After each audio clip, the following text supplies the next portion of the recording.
Winner bracket final, Towers of Doom, Chili Mountain against Oxygen Esports. Guys, we fought a long time to get into this game. So now, first of all, we are at the offline finals, right? This is the finals of the Masters Clash. So it's not the grand final yet, but we're working our way towards it. And whichever team wins out of the two here will hit the grand final, which is, by the way, a best of 7. The loser of this series drops down into the losers bracket and is then going up against the Bang Bush, who successfully defeated their opponent in the loser bracket, in the first round of the loser bracket. But it took us a long time. I think we waited nearly an hour. We actually waited an hour now that I think about it. Yeah, we've been trash talking the entire time on Twitch, but apparently there was like a full internet out on the stage, so both of the sides lost their internet connection. Then the technicians fixed one side, moved to the next to fix those two. While they were trying to fix that, this disconnected again. Yeah, it was wild. But right now we're finally here. We got Chili Mountain against Team Oxygen, and it should be a pretty awesome series. Now, of course, favorites is still the blue team, but I have a bit of a feeling. Oxygen Esports did a great job in their first round match, best of 3. And now we're going to have a bit of a look at what they can pull off against Chili Mountain. I'm definitely excited for this one, I gotta say. All of the players, they're in Paris. They already sent like pictures and everything through social media. And being just like, yesterday there was like a dinner where they all got together. And yeah, who takes it? Is it gonna be the bathrobe boy once again? Will Chili Mountain once again be successful? Are they just winning another tournament, time and time again, or not? We got Chromie already out, so the fake dragon gets eliminated, so does Lucio and Brightwing. And we got Diablo. And we have the Haka. Okay, Blaze on the right side of the map, Copenhagen. He is currently starting things off for the team with one of the most impactful side laners that we have. Doesn't quite have the global, so that's of course a bit of a downside. The Haka will definitely be able to use that. And it is hammer time! Garrosh and Sergeant Hammer, they're doing it again. They're going for the hammer early on. And what they should be able to do, even if they're not able to... I mean, honestly, honestly, they should be able to win this. If they play their cards right, with Sergeant Hammer, it always feels like they are the dominant force. But let's say they lose this game, right? And I don't want to call it too early, obviously, we are just in the draft. But even if they don't win this, if they lose here, I would be very surprised if Chili Mountain doesn't start banning Hammer, because there's nothing more annoying than having to push it into Sergeant Hammer all the time. It's one of the most frustrating experiences ever. It's trying to play against Zeratul, Tracer and whatnot when you don't have a single stun. When you have absolutely no CC and no control, and it just like dance around you all game long and laugh at you. So yeah, Sergeant Hammer, always annoying to play against her, and this is a team that has been busting her out over and over and over again. So for me personally, it doesn't matter if Chili Mountain wins or loses this one, but I would guarantee that there's a couple of maps coming up where Sergeant Hammer is not going to make it into the first pick phase. Either way, we're heading back into the picks now that Mephisto, Medivh and Volskaya have been banned out. Genji and Anduin. So Light Bomb Engage has already been locked in. Super common. Something that we see all the time right now. So they're going to try and engage with Genji, Swift Strike, plus the Light Bomb, get a few stuns in. And we have seen some beautiful combination with an Apocalypse as a follow-up. So if you really go the whole distance with this, then you can get some very sexy combos out. If then the Haka comes in too and gets a good isolation out, whoo, Bob's your uncle. I mean, that one's gonna be fucking-tastic. And there it is again, the double support. They played it before. Nick on a damaged Kerosene, but still able to get some heals out. And then Deckard Kane for Yasu. Good draft. Very good draft and a lot of sustain, of course, which will help Sergeant Hammer to survive. So, yep. Now, Ultralisk, last but not least. Maiev has been banned out. Obviously, his Carrigan is still up, but I'm not sure if we're going to get her for this particular game. What else is Ultralisk going to bring? They targeted him heavily, by the way, in the bans. And he goes for Cassia. So we got some blinds, too. Game number 1. Winner bracket final here at the Masters Clash. 12,000 euros on the line in the tournament here. We have our best of 5 coming up between Oxygen Esports and Chili Mountain. Map number 1, Towers of Doom. Let's go. Banana on Anduin, Dino on Cassia, we got Masquerade on Diablo, Ultralisk on Genji, and Dequaza on Dehaka. On the right side of the map, Oxygen Esports with Bad Benny on Garrosh, we got Nick on Karazim, Hazuops on Sergeant Hammer, Yazu on Deckard Kane, on Copenhagen is playing Blaze. Okay, let's go everybody. God, I'm hyped for this. We had some good games today already. Some were a little bit stompy. Honestly, the games that I expected to be the most crazy, especially the maps that I expected to be the most insane in the series, turned out to be more on the stompy side. But we had some very, very fun matches. And right now, here comes our level 1 for Cassia. No stacks, the charge strikes instead. Everybody has already split a little bit. And Benny immediately pausing the game. What is this? Ooh, he's already nervous. The game has just started and Benny is already getting nervous. He's pulling a poik here, everybody. He is pulling a poik. So problems maybe on their end. I honestly hope not, because it would be a bit annoying if we had some internet problems here already, just as all of this starts up. I told you during the draft a bit that there were issues with some of the PCs, and apparently, in particular, the internet connection on some of the PCs were a bit troubled. Now, they had a lot of time to test their connection and also set their gear up, went into try mode and tested things out. So I hope that things are okay. But yeah, Banana H, I mean, it seems like everybody is here. Maybe they just have a problem with audio. Not quite sure what exactly the issue is, but hopefully it's going to be resolved soon, and then we're going to continue with the first game in the best of 5. Well, and we're back, everybody. Seems like it was just an audio issue with Copenhagen. They couldn't hear him at all. Then he realized that he needs to unmute his microphone, and things were okay again. I don't know if that was the solution, but I wouldn't put it past him. You know, at some point, either you have like a software mute or you have a hardware mute, and just something that you don't realize you activate it. But either way, they had some issues with the audio, they fixed it, and now things are Gucci again. So they're going straight for Nick, and poor Karazim gets absolutely crushed. Copenhagen is also a bit low. Now that Banana H is coming in, they really need to be careful that they don't lose another hero. But again, to the bottom of the map, we have Sergeant Hammer against Dino. It's actually kind of funny. Imagine this in like a real-life environment. You literally have a tank going up against an Amazon. A Masquerade, what the hell? Do they have audio problems now? I mean, at this point, you're taking the piss, boys. Come on, what is this? They're bullshitting me right now, right? This is like some kind of caster test. How much... They have been trolling me, by the way, the entire time, these fuckers. So every single time that they are trying to test their stuff, they always invite me into lobbies, just like to bait me in, because they try to suggest that it's the actual game lobby. And in reality, it's just like a try-mode lobby or any other lobby where they just want to test something, and they just bait me in, and they always think it's super funny when it works. And it totally mind-gamed me in the first series, because instead of inviting me or trying to invite me into a party sometimes as well that I have to leave again, what they've been doing is they started to invite the admin when they realized that I was just declining every party invite that they threw at me and every single lobby invite that they sent out. So they invited the admin because they knew once I see the admin in a lobby, I would most likely join. And that's exactly what happened. They invited the admin in the lobby. The admin joined the lobby and was like, ooh, I get a pop-up. Somebody invites me. He clicked it. I saw him join a lobby and joined too, and they were just pissing themselves. So yeah, the guys have been trolling a lot, but right now there's a bit too much trollolololol for my taste. So yeah, I don't know what the problem here is. Maybe they have some issues with audio as well, but either way, hopefully, again, second time in a row, it's gonna be resolved soon. And there it is. Okay, so we're good, G. We're all right. Fair enough. Down to the bottom of the map, I was just talking about Valkyrie and the tank. I mean, you have a literal tank going up against a chick with a spear. The fuck is that? How is that even remotely fair? And how is it possible for Sergeant Hammer to even potentially lose this, right? Oh. Okay. Hazu gets out. Was about to get hammered here. And there comes a Dino. I gotta admit that Cassia is one of the heroes that always gives me a little bit of a bad taste. Oh, there's the first kill. Sergeant Hammer is down.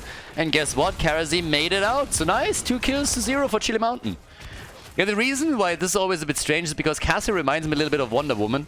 And then my first thought is the first Wonder Woman movie, and I'm like, yeah, that was actually not bad. And then I'm immediately reminded of Wonder Woman 84, and I'm just like, how shitty can a movie get? This is one of the few movies, I mean, boy, come on. Now you're really trolling me.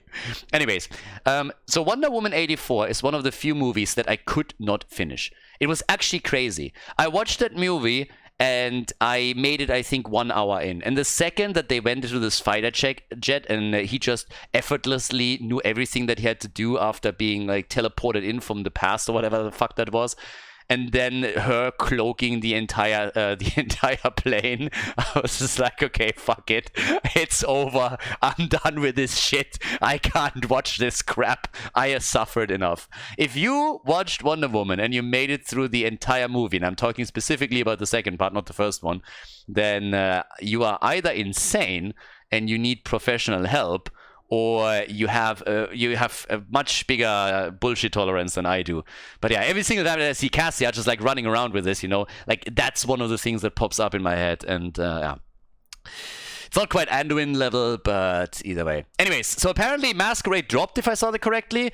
I hope that he's going to be back in a moment, but I mean, at this point, third time's the charm, right? So let's hope that this is going to be the last time that we're having a break here. Okay, we're back. So apparently Masquerade has now gotten the... I think it was Copenhagen earlier that had the problem, right? Maybe they switched seats or something and he's now at the same PC, but he suffers the same issues. So his screen is black and then he drops. It's easy for him to reconnect, but yeah, something is definitely going on with whichever PC that is. I would honestly love to know if it's the same PC. And I assume at this point that it is, because we had in one of the previous matches the same problems with one of the other players. So would be interesting to know. Bit of an adjustment on level 4, and it's a bit weird to say this because Siege Tactics on level 4 was for the longest time the go-to talent for Sergeant Hammer. But lately they're playing a lot more around the regenerative biosteel. Now that they're going up against the combo with Genji and Anduin, plus the follow-up with the Apocalypse after the Light Bomb, Hazu plays it safe and goes for the Siege Tactics here. It's a cooldown that Chili Mountain has to be able and willing to play around. But we have now also the altars taken, and the one in the middle was given up with no real trouble. It was a bit strange to see that the blue team got it for free. But as it stands, they're still trying to get this one, which is continuously interrupted. Cassia and Sergeant Hammer are still at the bottom of the map, but 2 altars have already been locked in, and Chili Mountain, okay, they're not pushing for the third. Yasu is allowed to channel it through, so an early game lead for the blue team, but nothing too crazy here. But okay, 3 kills to 0, and well, down to the bottom of the map, there's already a thing. I swear to God, if we have any other breaks right now, then I'm just going to call the Frenchies and tell them to get some high-tech PCs. These things are at least reliable. And I am very sure that they are delivering to France as well. I mean, I've had one for ages now, and that thing is just running like a charm. So if you want to have an offline event, you know, that is running like clockwork and is not having any issues, that's the way to go. Just go all out on the high-tech PC, and that's where the party's at.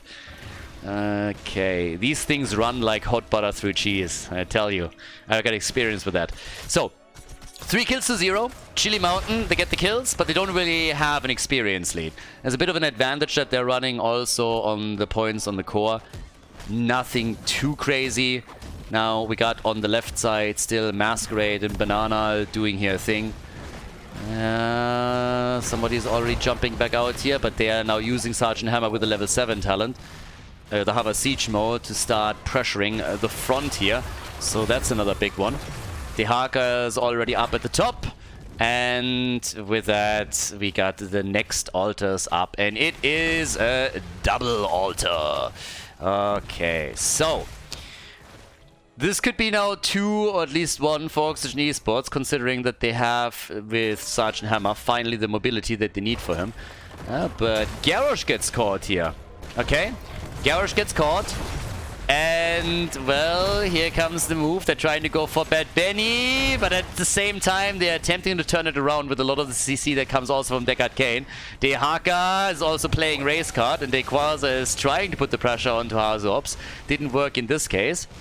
But instead it's now all of us... Oh, the Tong lands after all. Nicely done. So Nick eats quite a lot of damage from Dequaza and Dino as Dehaka and Cassia are making their play. But as it stands, level 10 will drop a bit quicker into the hands of Chile Mountain. So, already, Banana H, there's a little bit of a flip. There's the drag. They're trying to go for the kill. And Garrosh makes it out of the fight. But Genji is trying to channel in the middle. Nearly makes it happen. Nick interrupts him. Here's the level 10 now. And the blue team is trailing behind by a few seconds, but they get their own heroic abilities just before any of these altars are channeled through. The light bomb engaged with the Apocalypse follow-up is now an option. And here we go already. So, APOC not used for this particular engage, and the light bomb wasn't too successful either. Only starting out Bad Benny. Blaze, by the way, channeled the altar in the middle. And here comes the hit. They're trying to move in for Azu and couldn't make that work either. Dequazo gets hit and dies. Nice. Karazim is gone. Masquerade is getting attacked as well, and I don't think he has a chance of escape here, so another one bites the dust, and these are the first 2 kills. And again, I'm telling you guys, high-tech PCs, they are the solution. You need to get the Frenchies some high-tech PCs. Order them right now. I've been telling you for years that they're amazing. Not only do they support the Heroes of the Storm scene, but they also are absolutely reliable. Not like those banana PCs that they're using over there at the Masters Clash today. Like, that is definitely a bit of a problem. But either way, let's hope that Masquerade or whoever dropped this time is going to make it back into the game quickly, because it's becoming a bit of a meme here right now.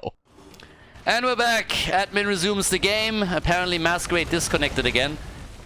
And every time that it happens, I want to know more and more and more if it's the same PC that Copenhagen used in the earlier series that disconnected as well, or if we're talking different PCs here. But yeah, this is starting to be a bit of a concern here. It's not so much about this game, honestly. It's more so about what happens with the entire Best of 5 series if we're already struggling in the first game to have him consistently in the game. So I'm not quite sure what exactly is going on, but either way, Masquerade is having some trouble.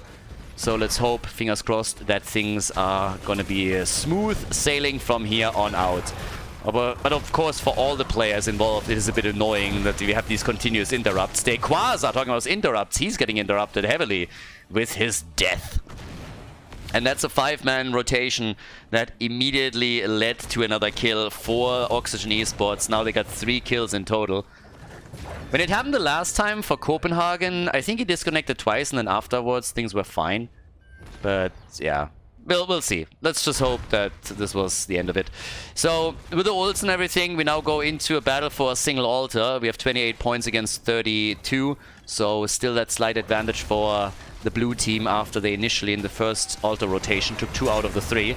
Masquerade getting attacked, getting locked down, and Anduin with a big save right there. Anduin, again, big pull on Diablo. That guy must weigh a ton, and Anduin is just like pulling him out of there like he's nothing. I've always been saying that Anduin shouldn't have... Like, the mana on the pull should depend on how much a hero weighs. If you pull Diablo or Stitches, it should cost you more mana than if you pull Murky or Tracer. That's all I'm saying here. I mean, one is clearly easier to move than the other. 3 kills to 3. Level 13 is in. The 6th sense has been taken, and we got the hyper coolant engines right there for Sergeant Hammer. And talking about Hammer, we got 20,000 damage now for the Sergeant, 15,000 for Cassia, the 2 top damage dealers on each team side. Master Slash so far has been quite a lot of fun. A lot of delays in total, but I mean that's typical for an offline event, of course. There's always some technical difficulties and also players that need setup time whenever they are switching onto the stage. But either way, there's another one. They go for Dequaza, and he's dead again. Dead Quasar is down. The old man, Deckard Kane, is also dead, but it seems like Diablo isn't going to make it either. So that's 2 kills for 1 in favor of the red team, as Copenhagen comes now through the top. We also have Genji that followed him for a bit. But I gotta say that Oxygen Esports is the one that is really putting down their foot here. They're just saying this far and not farther. So they're doing a great job controlling the flow of the game right now. Not really looking at a huge advantage yet, but the slow experience gain that they have here is starting to add up, as you can tell. In minute experience, the 2 teams are fairly even. It's the hero experience where the red team excels, and they're also pulling a bit ahead on the mercenary experience, thanks to the top lane that they could soak in. So, yeah. Not too shabby. Nearly a level of elite. Oh, it's a trap. Is Copenhagen falling for it? Doesn't look like it. Doesn't have the vision, so he's not making any risky moves. He's just staying as far back as he possibly can. And now we're closing to level 16 from the perspective of the red team. It's going to be an even exchange here. Nobody's invading at this point. Nah, if you have the top left, top right altars up, then teams are usually going for the easy exchange. Shots fired. Both are now on 24 points. I gotta say that for the mid game, this is probably one of the closest games on Towers of Doom that I've seen in a while. Was for a long time also a Team Oxygen specialty. And up to this point at least, it's going well for them. Late game is all that matters here. The mechanical spider. Yeah. What a mount. What a mount. Blizzard just had a big announcement. Huge announcement. Big news. Big news. There were rumors about it for like a week. Everybody was asking, what's going on? What's happening? And now they announced and they said like, by the way guys, big announcement. We are not going to do anything else but what we've been doing for the last 1.5 years. We're literally going to continue to do the same that we've done for the last 2 years. Nothing. Thanks a lot for listening. And you guys are awesome. We really love you. Yeah, that's why you're not doing anything anymore and why you cancel HGC. Blizzard, from the bottom of my heart, fuck you. Don't give me this shit about you being passionate. You're a greedy fucking company that is in for nothing else but just money and has zero passion anymore for the games that they are producing. No problem with the company looking out for a profit. I mean, obviously you need to do that, but yeah, they've lost their passion years ago. And statements like the one they just released are such a joke, it's fucking ridiculous. You didn't have to tell us that you don't give a shit about the game anymore. We know. We've lived it for 2 years now. So yeah, thanks for the news flash, Captain Obvious. More news at 11. Ridiculous. Anyway, 16 versus 16. I'm glad that there's at least players and other people that are passionate about the game that Blizzard long abandoned. So these are the people that keep the community alive. And a big shout out to everybody involved here. They definitely deserve way more praise than Blizzard ever did. But yes, either way, after my mini rant here, let's focus a bit on the third altar, because that's the one that's going to be focused on by both teams now. 16 versus 16 talent, the Haka and the kill. There it is. Quick hit on the Sergeant. The sleeper setup from Deckard Cain, but he's in trouble. He's all of a sudden surrounded by 4 and make it 5. Another one coming in and boom, they are dead. Nicely done. So, kill after kill, 4 shots fired, and this is Chili Mountain pulling ahead again for the second time on this first map and doing some work. So, nobody has converted a bell tower over yet, so that hasn't happened yet. All are still fighting for that. We got, in regards to the damage output, Sergeant Hammer still in the driver's seat with the 33,000. And, well, towards the top, Dequaza still sitting tight here, getting the extra XP for the team. Obviously, with them running a global, they should be able to exploit this as the game continues and not only close the gap in experience, but also pull ahead a little bit. Cassia is still working that bottom bell tower, and they have to take the very safe rotation on the right side, which slows them down and allow for Dino to do even more damage down here. So, yeah, good job. But 6 kills to 5. Level 18, nearly in now. And it's a really nice back and forth. As a first game for a best of 5 series, I like this a lot. Now obviously there could be a bit more fireworks, maybe a few more kills, big fights, but it's just cool to see that they're currently so even and so close in how they play the game that it should make for a very good series. Definitely a high-level play by the two teams here. But here comes the big fight that could change things. Apocalypse, the stun, 7-sided strike, and here comes Deckard Cain. The isolation hits him, and Dequaza with another big hit and setup for Dainu, who you don't have to ask twice. He comes in, gets the hit on Deckard Cain, turns into a 5 versus 4, but they're not out of the woods yet. There's the counter kill. There's the counter kill. Dainu dies. Nick still low, but he gets out. The double support that they're running here definitely working for them. Masquerade on 200 hit points on 100, but he gets out of the battle. 7 kills to 6. And it is absolutely amazing how they're fighting for every single inch of the map right now. Off we go once again. They make a play for Masquerade. Yeah, the action here focusing on the Quasar, and that was a little bit too much for his dinosaur to swallow. He bit off a little bit more than he could chew here, so a quick kill against the side laner leads to Hazu starting the channel, and that's another 4 shots fired against the blue team, meaning the points are tied again. No, they're not. They're not. They took the bell tower at the bot lane, so it's only 3. They only got 3 out of it. Now they're taking this back, of course. And, well, that means still a slight lead for Chili Mountain. But there's level 20. And at 1 point, honestly, doesn't really mean a whole lot when you're playing on Towers of Doom. Now, it could always come to a bit of a showdown where each team has a single point left. We don't see that a lot. But it's all about the momentum in the later stages of the game, and that's something that I'm really here for. So now with the level 20 talents, we get first of all the Fists of Legend. The Deadly Calm. Some camps taken up at the top. Yeah, and the Ultra Capacitors are also in. With Giant Killer. Now, I highlight this because just lately we are seeing more and more them moving away from Giant Killer. Especially Nick has, of course, his own style right now in Sergeant Hammer. In this case, Hazops is playing the hero. So it's all about that frontline damage again. And especially Diablo is suffering whenever he gets close enough to the hammer time. And talking about Diablo, there it is, and that is a ton that he just suffered there. They're trying to now go for Dino 2, and Anduin is working overtime. You don't pay this guy enough. He's pulling heroes out of the fight 6 days a Sunday, one after another. He's just sitting there and saving their asses, but he cannot pull that particular bell tower. He tried, but he can't move them just yet. I mean, if he turns into Rey, he would be able to pull that off without not a problem at all, because what's there that she can't do? But his abilities are a little bit limited. So, yeah, gotta be careful here. But good job by him. Again, if not for Banana, in the last fight, they would have at least lost 1, if not 2 heroes. So, good moves by him.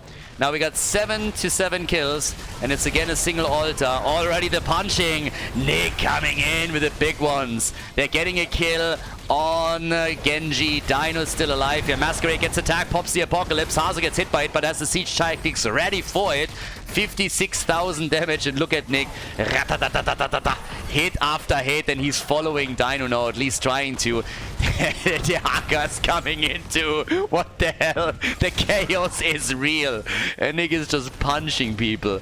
Punching them over and over again. 5 bell towers in the hand of Oxygen Esports. They're going for the channel bot side, and more of the map starts to belong to them. Even in the mid lane, the blue team is now struggling to maintain control over the bell tower. The shots are fired, they're down to 12 points, and we could see another conversion if they focus on this one as well.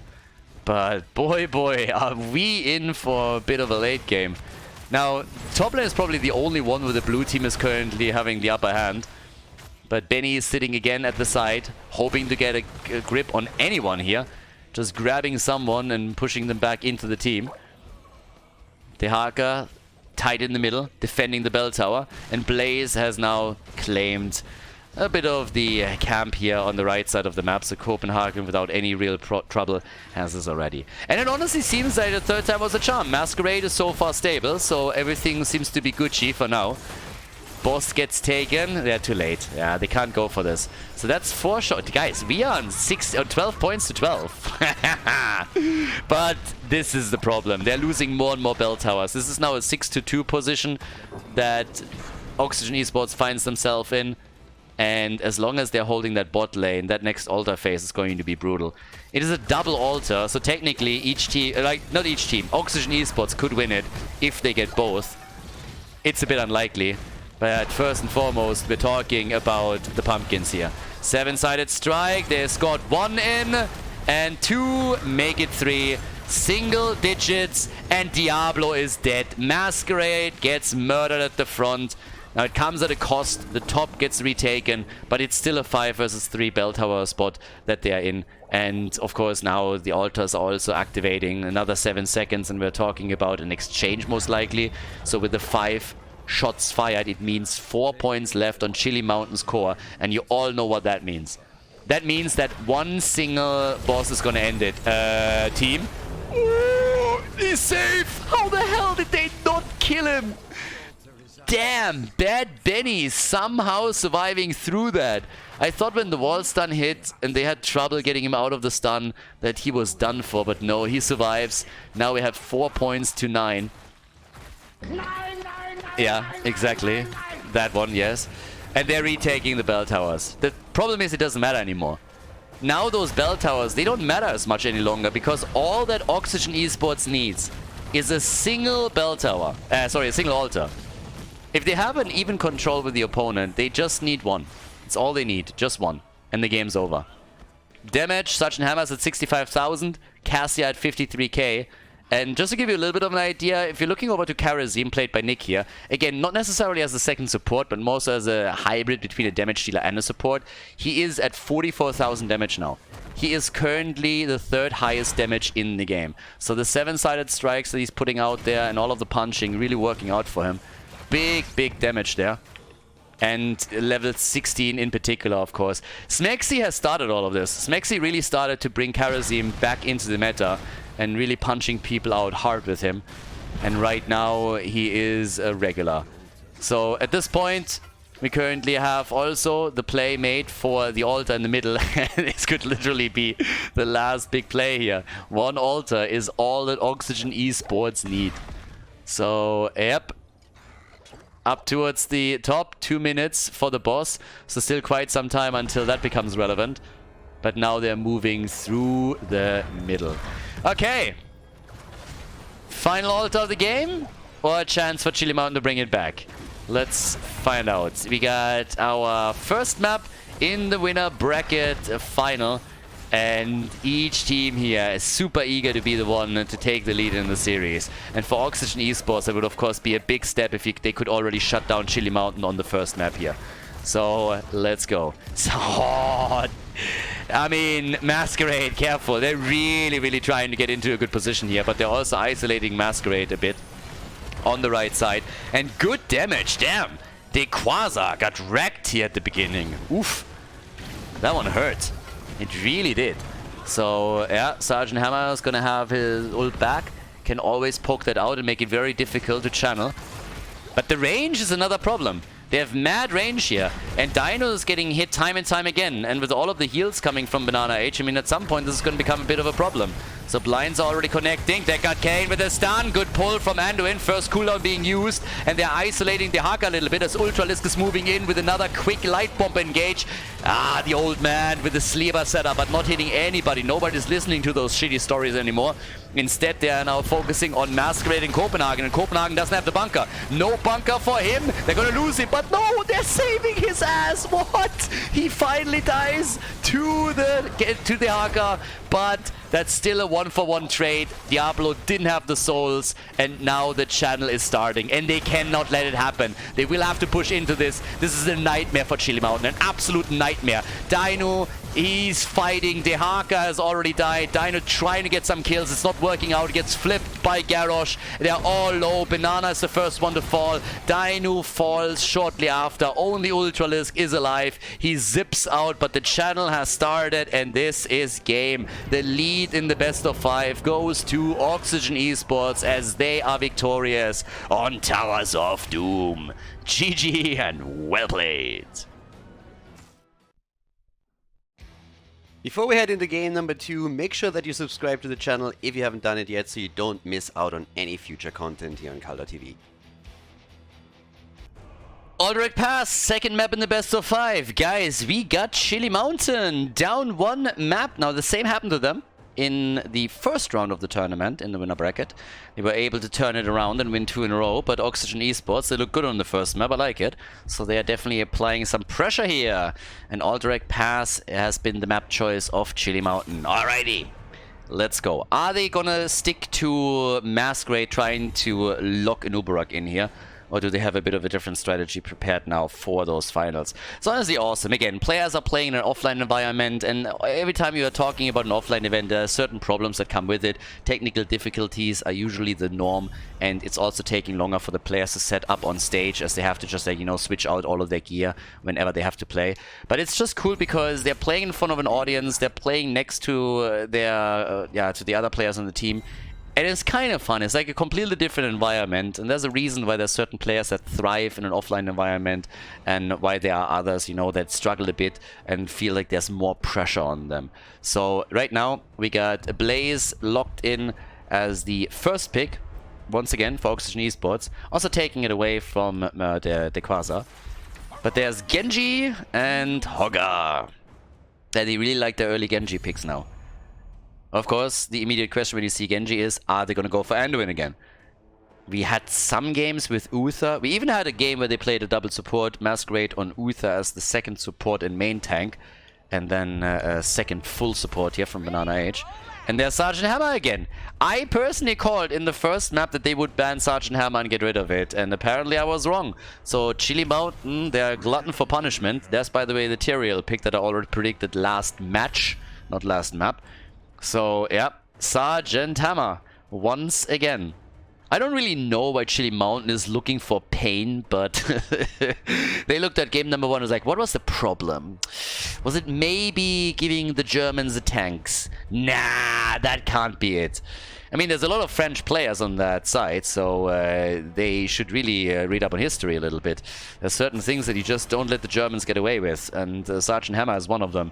If there is one history in the Nexus, then it's that you never give the Sergeant, the Panzer, to the Germans, because being it Hazu, being it Nick, it really doesn't matter. Ultralisk in the past too, all three, of course. They are just murdering in it with that bad boy, and apparently the news hasn't reached them, so here we go. Alderac pass, and it's another Hammer game. There's the Nubarak ban, you see? I'm not the only one that knows that Masquerade has a bit of a hard-on for the Beetle whenever he plays on Alderac, because he can sneak the objective. So there it is. Banana and Ultralisk, those are the next two here. What are we getting? I miss like the nano boosted Genji and stuff like that. Not that we're really gonna get it here, but those are actually some fun ones too. Muradin and Falstad. So they go full beard on this. Team Beard. I'm on it. Yep. Team Beard is in the house. Muradin, and then you got the dwarf on the bird. The air dwarf. And there is again Rhaegar and Karazim. I can detect a bit of a trend here. I'm not sure if you picked up on it, but I think I've seen the core elements of this draft somewhere before.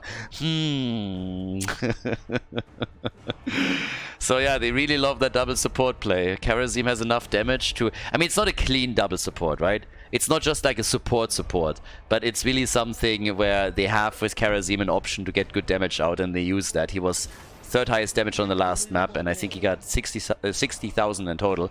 But here comes Stukov, and boys, with that we're heading into the second map of the series. All direct pass. Can Oxygen Esports pull it off again, or is Chili Mountain gonna shut them down here? Let's go and find out.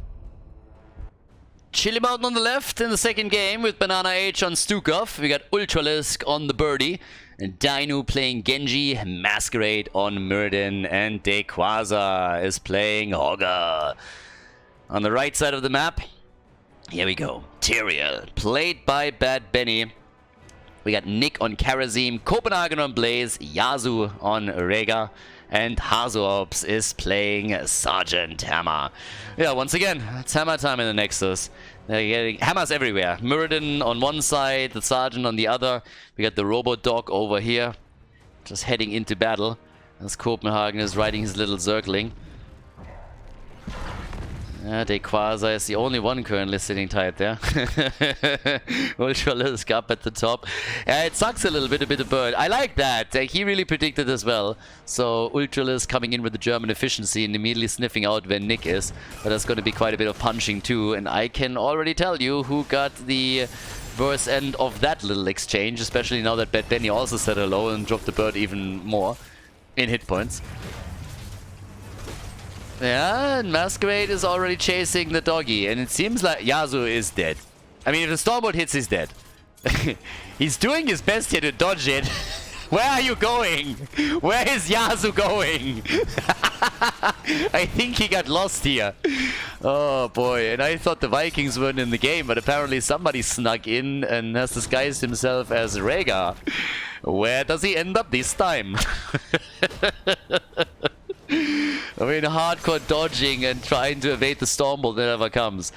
I mean, that's also one of the plays. If you don't YOLO that Storm Bolt out, then, well, your opponent always knows that you have it ready and is trying to dodge it just too much. So good job on Masquerades and to not just throw it out. If he drops the Storm Bolt too early, then Rhaegar is going to escape here, but that was a nice kill.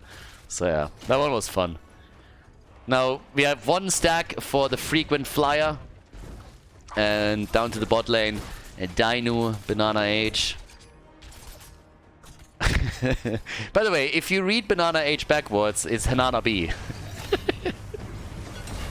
And I don't know why I find that funny, but it's kind of funny. Hanana B. Oh boy, I need more coffee, really. I've been here for like too long. I've been here for nearly 10 hours now and somehow realized that I didn't really have a lot of coffee and not really too much to eat, so you gotta bear with me here on the winner bracket final. But yeah, the camps starting to gain some value here in the middle of the map. The hyenas are also barking, but they can't get Copenhagen here. Okay. Top side, Karazim. I honestly don't know why you would go for that skin when you have Karazim. I mean, yes, the Synergy is working, so they have the color coordination going for themselves. But if you are rocking the ball dome, then just don't hide it. Don't go for that. That's one of the biggest problems that I have with Hazu. Get rid of that beanie, bro. Just own it. Just own it. Get the razor out, shave it. And if you want to go full Tien Shinhan and badass, then tattoo a third eye on your forehead or something, like, I don't know. But don't hide it with a beanie, baby.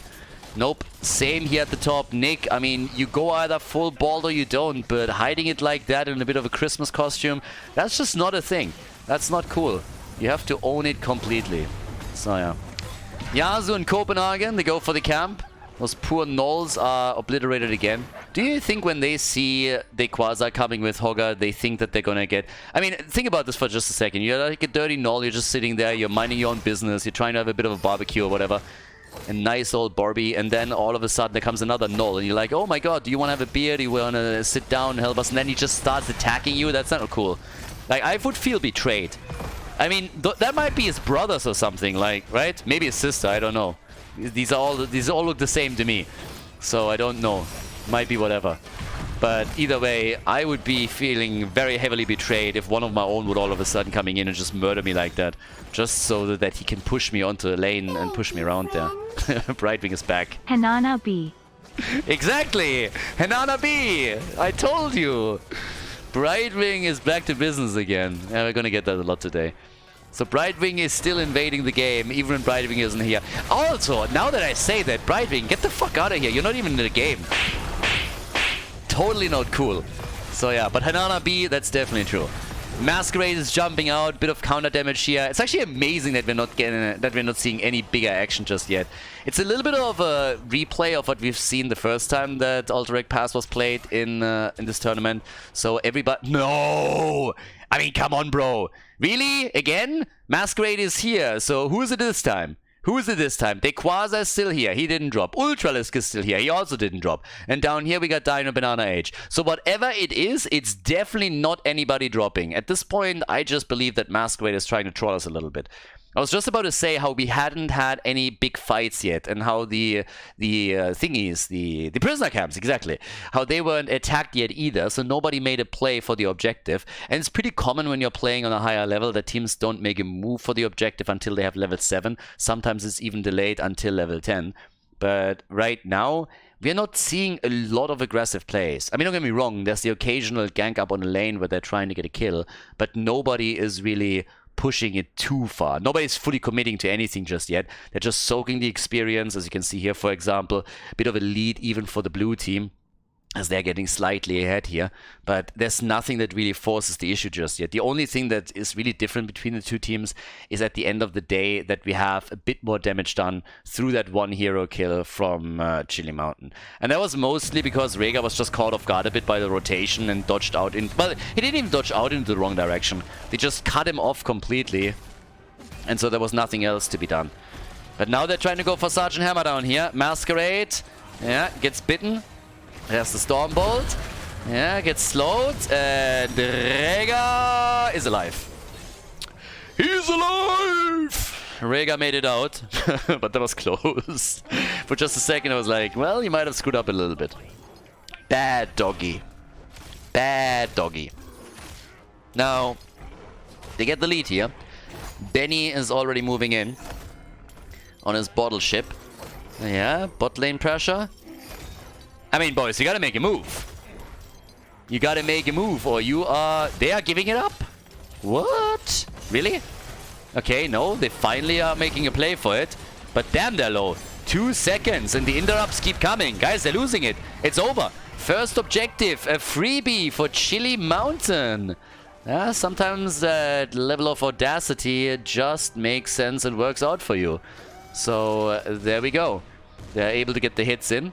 Level 10 would of course have made this so much easier, but the cavalry is in the house.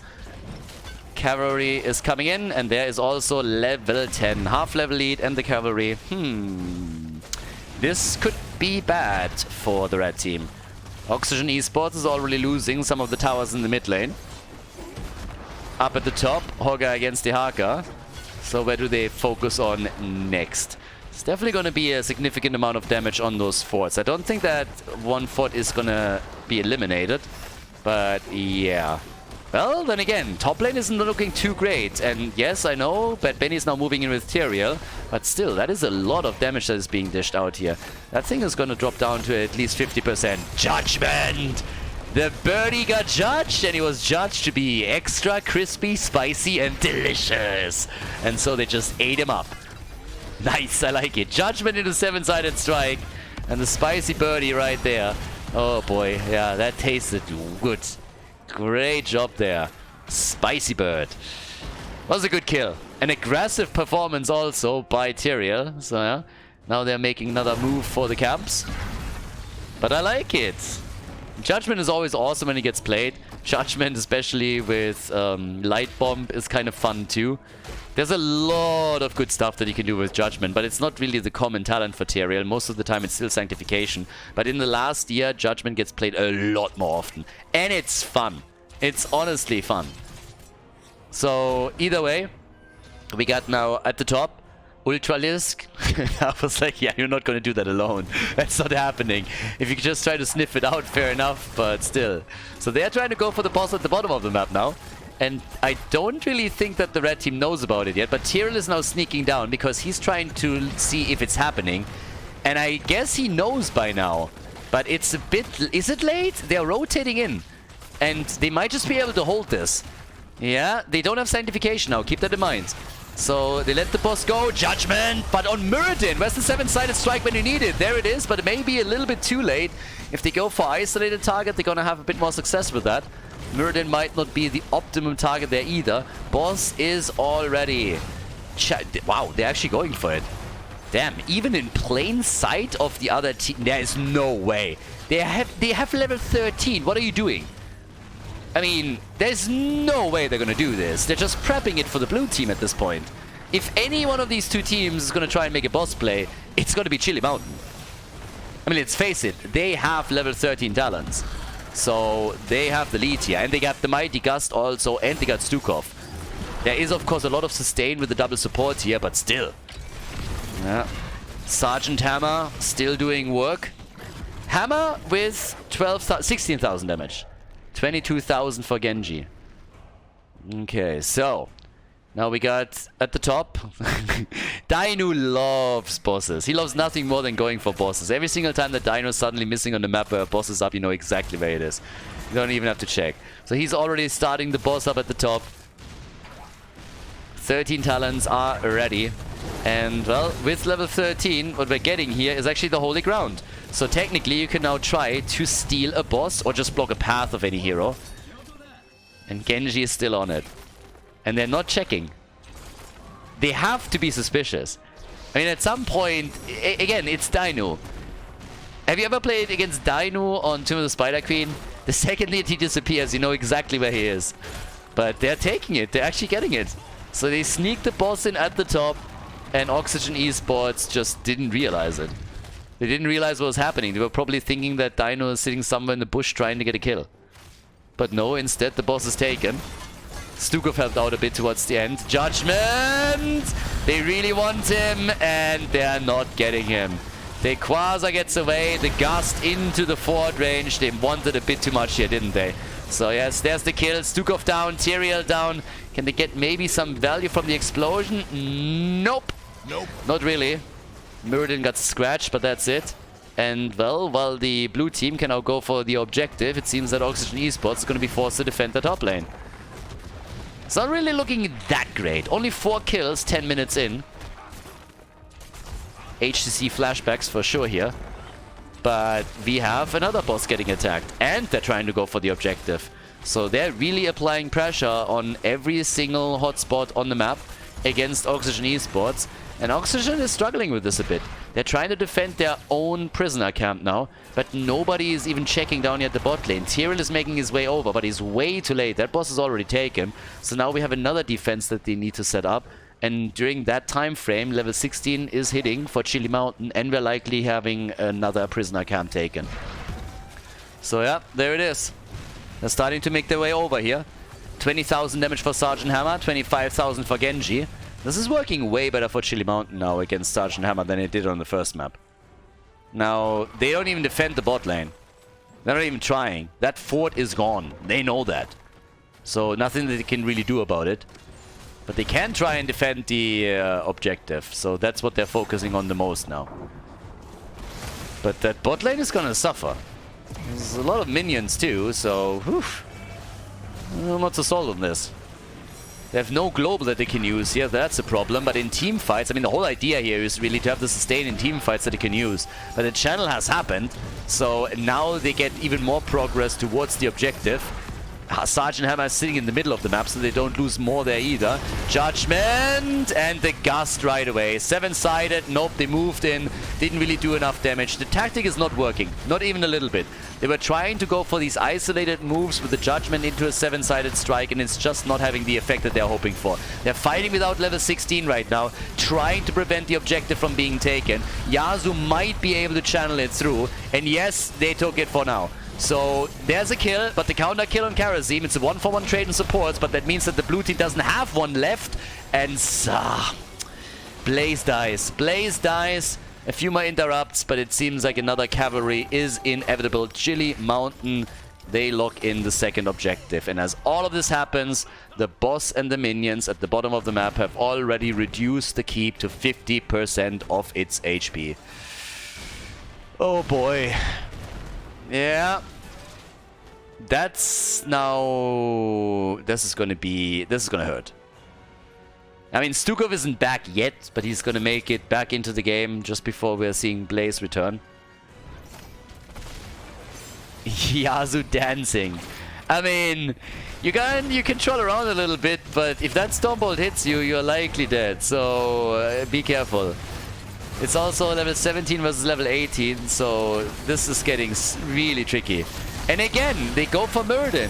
Why Judgment Muradin? I mean, seriously. Do they really think that with a simple 7-sided strike and Judgment combo they can get the kill there? I don't think so. I mean, they're trying it over and over again, so they must have had good results in the past, but this is just not working out right now.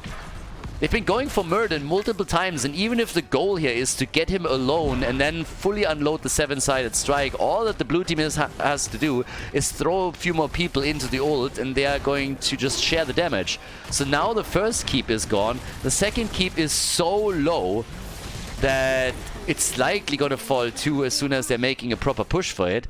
And they're opening the mid lane wall up as well. So this is getting nasty, and I just don't see where they are turning this. They need kills, and they have the damage. It's just that the team fights so far have not really worked in their favor. I mean, when they went for the birdie, they could take him down. It was a spicy play there, but outside of that, I mean, okay. Now, we have Giant Killer now. That changes things a bit because Muradin is going to eat a shit ton of damage from him. Boss at the top, up in 4 seconds, and already we have the blue team moving in on it. So, yeah, this is going to be, again, a hard-fought battle. But I think it's one of the few that they might be able to win. So unless they are getting gusted by Falstad, they got to be careful with Falstad and the Gust. That's the one thing that they got to do. Maybe pop that bunker, Make sure that he can gust you away. Tyrael takes it. He has the holy ground, and they get the boss. And they might get a kill. Muradin is in trouble now. Muradin is all of a sudden in trouble, and he's not the only one. They go for Hogger, and the judgment is negated by the unstoppable frames. Hogger gets out. That would have been a dead Fleabag if they can get that judgment at the proper timing. But job well done also by Dequaza. He knew that it was still up. He knew that it was a problem, and he dodged out on it absolutely perfectly. So the boss is taken, the fight isn't over yet, Sergeant Hammer's getting attacked, and here's level 20. So that's another issue. They got level 20 now, and there's more than a level that has to be soaked by Oxygen Esports. Middle of the map, yeah, you gotta deal with this. Boss being attacked here, core, doesn't make a difference obviously. It's gonna regenerate those hit points in no time. It's most of the mid and especially the top lane that they have to be careful about. But, well, 5 kills to 3. And in the damage numbers, 44,000 for Genji. Next objective is up, and yeah, have fun trying to defend this without level 20 talents. They got Sergeant Hammers though, so that is helping a bit. But there's another boss up on the map. Here we go. And can they let this one slide? I mean, it's going for the core. There's 2 armor shields still, so you might be able to sustain through that. But this is... yeah. That's gonna be annoying as hell. Have fun dealing with a boss that goes straight for core and an opponent that wants the next objective because it would allow them to drop at least 1 additional keep and therefore armor shield. Yeah, I don't know if the core can defend against the boss at the 16-minute mark by itself. It probably can. And you might have to risk it. They can't lose this objective. If this objective goes down, then they are in deep shit. They would lose too much. So yeah, Judgment is getting upgraded. There's the level 20 on both sides. They gotta deal with this. And I guess now we're gonna find out who's gonna win the battle between the two here. My money is on the boss. I mean the core. Both are technically bosses. So yeah, here comes the Judgment. They go for the birdie, and he survives. Damaged by Karazim. The birdie is still Gucci. Mid lane gets attacked. That keep is under pressure as well. Big minion waves now coming through the bottom of the map. The core is still alive here, and the core is gonna prevail. But here in the middle, this could be the end of the keep. So they have to take this down too. They cannot afford to give another objective over to Chili Mountain on the other hand. That cannot happen.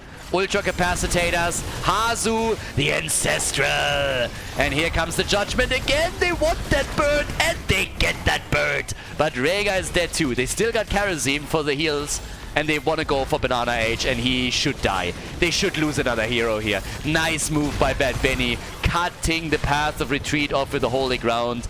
Masquerade is hopping out, but they are really holding on to this game. Oxygen Esports. What on earth? Their mid lane under pressure, their top lane under pressure. Judgment, and there's the kill on Muradin. This time they get it. The cooldown reduction on the ult of Tyrael is absolutely fucking with the timing of Chili Mountain. Absolutely screwing with it. Nick nearly killing Genji. They go for the objective. What's happening in the mid lane? Somebody should deal with this too. I mean, if they get the objective, then yes, but if they lose another keep, that would be such a disaster. You can't lose another armor shield on the core like this. But it's nasty. Chili Mountain has been playing such a dominant game. Now we're having 12 kills in total at the 18-minute mark, and it seems like this late in the game, it is the red team that gets the objective. Rega is back, by the way, so he's trying to deal with this. Rega has to defend. Yeah, and there's another kill. Genji's down. The fuck? Why? What did you do? Why? Genji is dead, and here's the objective for them. Up towards the top. Better deal with this a little bit, I'd say. Blaze is already coming in. How much damage can they do with this? They got the Raiders. The Raiders are gonna be fighting for them now, but both of the keeps are so low, it's ridiculous. Both of the keeps are just on a slither of health. They gotta do big damage now. Big damage. I mean, this is their shot. Genji is dead for another 30 seconds. This is the big shot. This is the play you gotta make. You gotta go for real damage here, or you're just gonna lose the game. They're already so far pressured. It's insane. And now they're finally taking some of these forts down. And of course, they're just disappearing. The fort is gone within seconds, and Genji is down for another 10. So that's the moment where you want to make the big play. where you try to get keeps. Top fort is going to be destroyed, bottom fort is going to be in trouble. Genji back in 1 second, but they should be able to take the keep here. Look at that Raider just murdering it, and then you have behind that Sergeant Hammer. 50% of the HP is left. They gotta take that down with the team. Especially, of course, with Hazob's ultra capacitors for him. He has everything that he needs right now. He's level 10. Top side gets defended. Genji is defending the bot lane here, trying to save their fort. The keep in the mid lane is gonna fall. The one at the top lane is taking damage. There's no way of saving this anymore. If they can siege up at the core, they might have a chance there. Bosses soon to be up again, I'd say. Yes, top boss has just now respawned. First keep is gone. Judgment! And he jumps out. Yeah, he's just scaring them at this point. So one keep is gone, and now they go for the boss, don't they? They have holy ground on Tyrael. They got the holy ground on Tyrael, but Genji's now gonna get the mid keep. So if you go for the boss here, you gotta go for core afterwards. Genji is there, he takes it. Genji takes the keep. And he can take the one at the top now too. He could take this one as well, and he does. They go for the boss, he goes for the keep. All the keeps are gone. No armor shield anymore. They could try to backdoor. They could try to backdoor this. They should try to backdoor this. How else are you going to do this now? This is going to be a move by Team Oxygen Esports for the game. They're going to try and end the game here. Falstad, he's hearthing. They're not going for the core.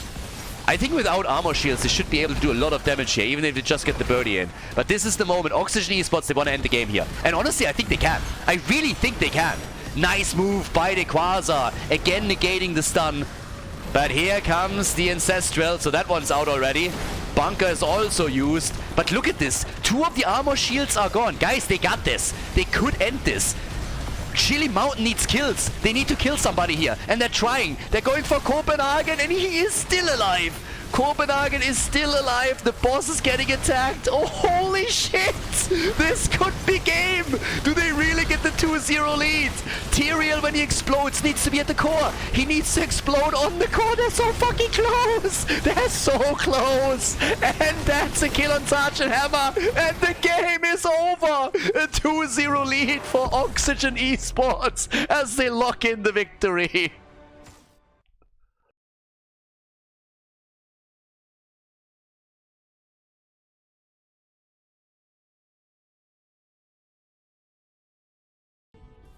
Oxygen Esports, 2-0 lead, everybody.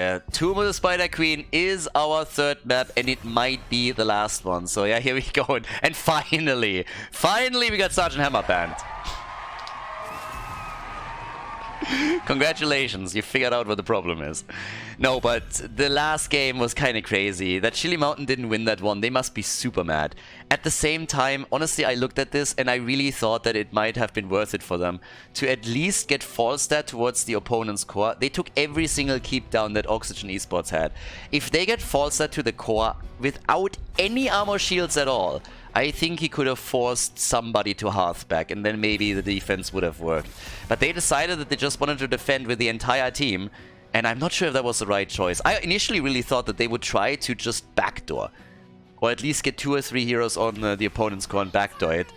And I think that could have worked, but obviously hindsight is always 20/20. We have full map vision, so it's easy to say, especially after the game. But now we're heading into Tomb of the Spider Queen, and Oxygen Esports is 1 map victory away from dropping Chili Mountain, the favorite of the tournament, the team that dominated European esports for a long time, the team that also won the last international tournament in Miami. And that would be quite the start into this tournament for them. Now, of course, we have a loser bracket, so even if they drop here, they're not out of the tournament yet. They would go to the losers bracket to face off against the Bang Bush. Now we got Blaze and Johanna as an opening. I actually kind of like that because this is something that the Hardos, Oxygen Esports, did for quite a long time. They played Johanna and Blaze and it worked really well, and one of the reasons they do it here now is because of all of the AoE that these heroes bring in. Tazada is getting picked again, and we got Masquerade. I actually don't know if I can make my Donald impression again when Tazada places his wallets down. Guys, when I did that in the semi-final of the winner bracket, oh my god, people lost their shit. Apparently nobody understands what a joke is anymore these days. Whew, that sparked one hell of a political discussion. Then again, some people just want to see the world burn. And yeah, I guess today I'm one of them. So we'll see. We'll see how Dino plays it. But they do the same combo here again. So they go for Diablo and they go for Tassadar. So what they're doing here is they're building the wall with Tassadar. Then they may Mexico pay for it. Ah, wait a second. That was something else. Diablo then can stun somebody into the wall. And it's a cool combo. I always liked it. You can do the same thing with Leoric when you're coming in, drop an Entomb, and then Diablo stuns somebody into the wall. So that works too. Oh, Nick with Kerrigan now. Going old school on this one. Big front line. Me likey. And Hazu's playing Tychus, okay. God, I love this. This draft is already awesome. We got a Kerrigan, we got Jojo Blaze, we have the Tassadar combo again. I like it. Yeah, it could be the start of a comeback. 3 match points now in a row. Malthael for Ultralisk and Urel played by Rayquaza. And here comes Anna. Ah, big. 2 with Spider Queen, everybody. 3rd map, we are in the winner bracket final. Oxygen Esports has a 2-0 lead. They have 3 match points coming up now against Chili Mountain. Can they do it on 2 with Spider Queen? Let's go. Without further ado, here's map number 3. Banana H on Brightwing, Dino and Tassadar, the Psionic Storm on level 1 once again, Masquerade on Diablo, Rayquaza on Urel, and Ultralisk on Malthael. Okay, here we go. This is the moment. This is where Chili Mountain has to step it up or they're going to drop into the losers bracket. We got Nick on Kerrigan, we got Copenhagen on Blaze, Hazops is playing Tychus. Well, there's Bad Benny on Johanna. And we got Yazu on Anna. So let's make it up and let's go. Ooh, we got an auto attack build. Yeah. Press the advantage on level 1. Hazu. Alter Freund und Kupferstecher. Go straight in for the range increase. I like it. So that probably means that we're gonna get the adjustment on level 4 as well. Okay, I'm a fan. So we get a bit of a different style. Limu is doing that a lot when he's playing. Nick is hitting them so hard he makes the servers shake. They nearly take Rayquaza down, but boy, what an opening here. Couldn't get the kill. Brightwing is actually in the game. Brightwing is actually in the game, so yeah. This time, I gotta check that alert out. The wall stun, there's the combo. I just talked about it. This is exactly it. Absolutely love it. The aggression right from the get-go. It's time for wet beavers. What? Ah, hello YouTube, it's time for wet beavers. It's time for a kill. Malthael is down, so he's dead. And maybe Shitwing is also going to get eliminated by Lana H moves back. Yeah, there was a little bit... I told the anecdote lately. We had a bit of an insider joke going on for a while on my Discord, where people were saying, like, somebody's girlfriend understood that I was saying, like, wet beavers when I was talking about wet beavers. So I actually thought it was insanely funny, and I said, okay, I'm gonna do one game at some point where I just always talk about beavers, the entire game. And that's what I did, and we had a blast in Twitch chat, and people just really enjoyed it. It was just funny as hell. And once the video got uploaded to YouTube, there were a couple of people that got so incredibly salty about it. It's like, this is stupid, talking about killing a joke. And they just hated on it like crazy. So we told that story a bit earlier. So that text-to-voice message you just heard was referencing that a bit. Not really a thing that we're gonna do here regularly, but that one thing was actually kind of fun. So yeah, a lot of wet beavers around apparently. But yeah, there it is. We get in the rhythm on level 4. And now for Tassadar, we got the electric fence. So guys, it's the 1-0 kill count for Oxygen Esports. They turned a few gems in too. But both of the teams coming out swinging here. Absolutely swinging. Love it. That's exactly what I want to see from a third map. Just give me that action from game to game to game. Just make it more spicy. We had 2 absolutely amazing maps already. And this one is already promising to be quite entertaining as well. Yeah, the American Space Goat is here. The hand of freedom! So much freedom for Urel now. She wasn't really free before, but now she's enjoying all of that freedom. And she is using that as best she can to really harass the opponent here. Especially Copenhagen at the bot lane. Then again, Urel is just about to get caught here. And they're invading those. They're invading the Siege Giants. And they're just stealing it away. They let Malthael do all the work, and then they just ran away with it. Moved in, chased them out, and took everything they had. aka the Siege Giants. It's kind of sad. Ultralis is gonna survive, but yep. Still no turn. Ooh, Masquerade, nice. Trying to tee it up for the team. Where's that fence when you need it? Yeah, I've seen better. I've seen better. But Copenhagen already saw that coming, so he just used the jet propulsion to move down to the bottom. Didn't even try to go through the gate. He realized that wouldn't work for him. So with that, we have the aggression at the top. Nick is the... I mean, he is the Carrigan boy, right? And he brought Carrigan back on Tomb of the Spider Queen. Everybody started to ban her out against him. This time he locked her in. He wants those stuns. He has the front line to come with it. He has the level 7 adjustment that I already talked about earlier. We have the combat tactician now. Full-on auto attack style for Hazu. And he is working on those stacks. 15, 16 stacks easy, and Masquerade is dead. Masquerade goes down. Nick with Carrigan. Can Carrigan carry again? He's putting on the big boy boots today. Handles the backpack. Big leg training here by Nick. He skipped none of it. Those calves are made for carrying, and he's using Carrigan to just completely snowball that fight in their favor with one stun lock after another. Nice. And here come the Red Web Weavers. Web Weavers on the march. They're trying to escort them through the mid lane here maybe. And Carrigan is gonna be hoping for a few kills together with that. So let's go. God, I love it. The aggression in the draft alone. From the perspective of Oxygen Esports, by the way, I really like it. If you have a 2-0 lead in a best of 5, you should take a risk or two in the third game. Because you can get away with it. You can take that risk. Don't play it too safe every single map. Risk something a bit. You can afford to do it because you worked hard to get into that position in the first place. So that's usually a pretty good strategy. To just make a couple more risky moves than you would usually do. Try to capitalize on the fact that you have that advantage. And if your opponent gets caught off guard, then you get an easy one right there. But yes, the bottom wall gets eliminated. And they are starting to come in here with a bit of a play for that fort, because this is by now 3 heroes that are present, but Masquerade is moving in from the top. They try to go for Copenhagen. Hazu again with the damage. And even Brightwing has to help out, but in the middle of the map where Weavers have been obliterated, the same has happened at the top. Not a lot of damage for Oxygen Esports.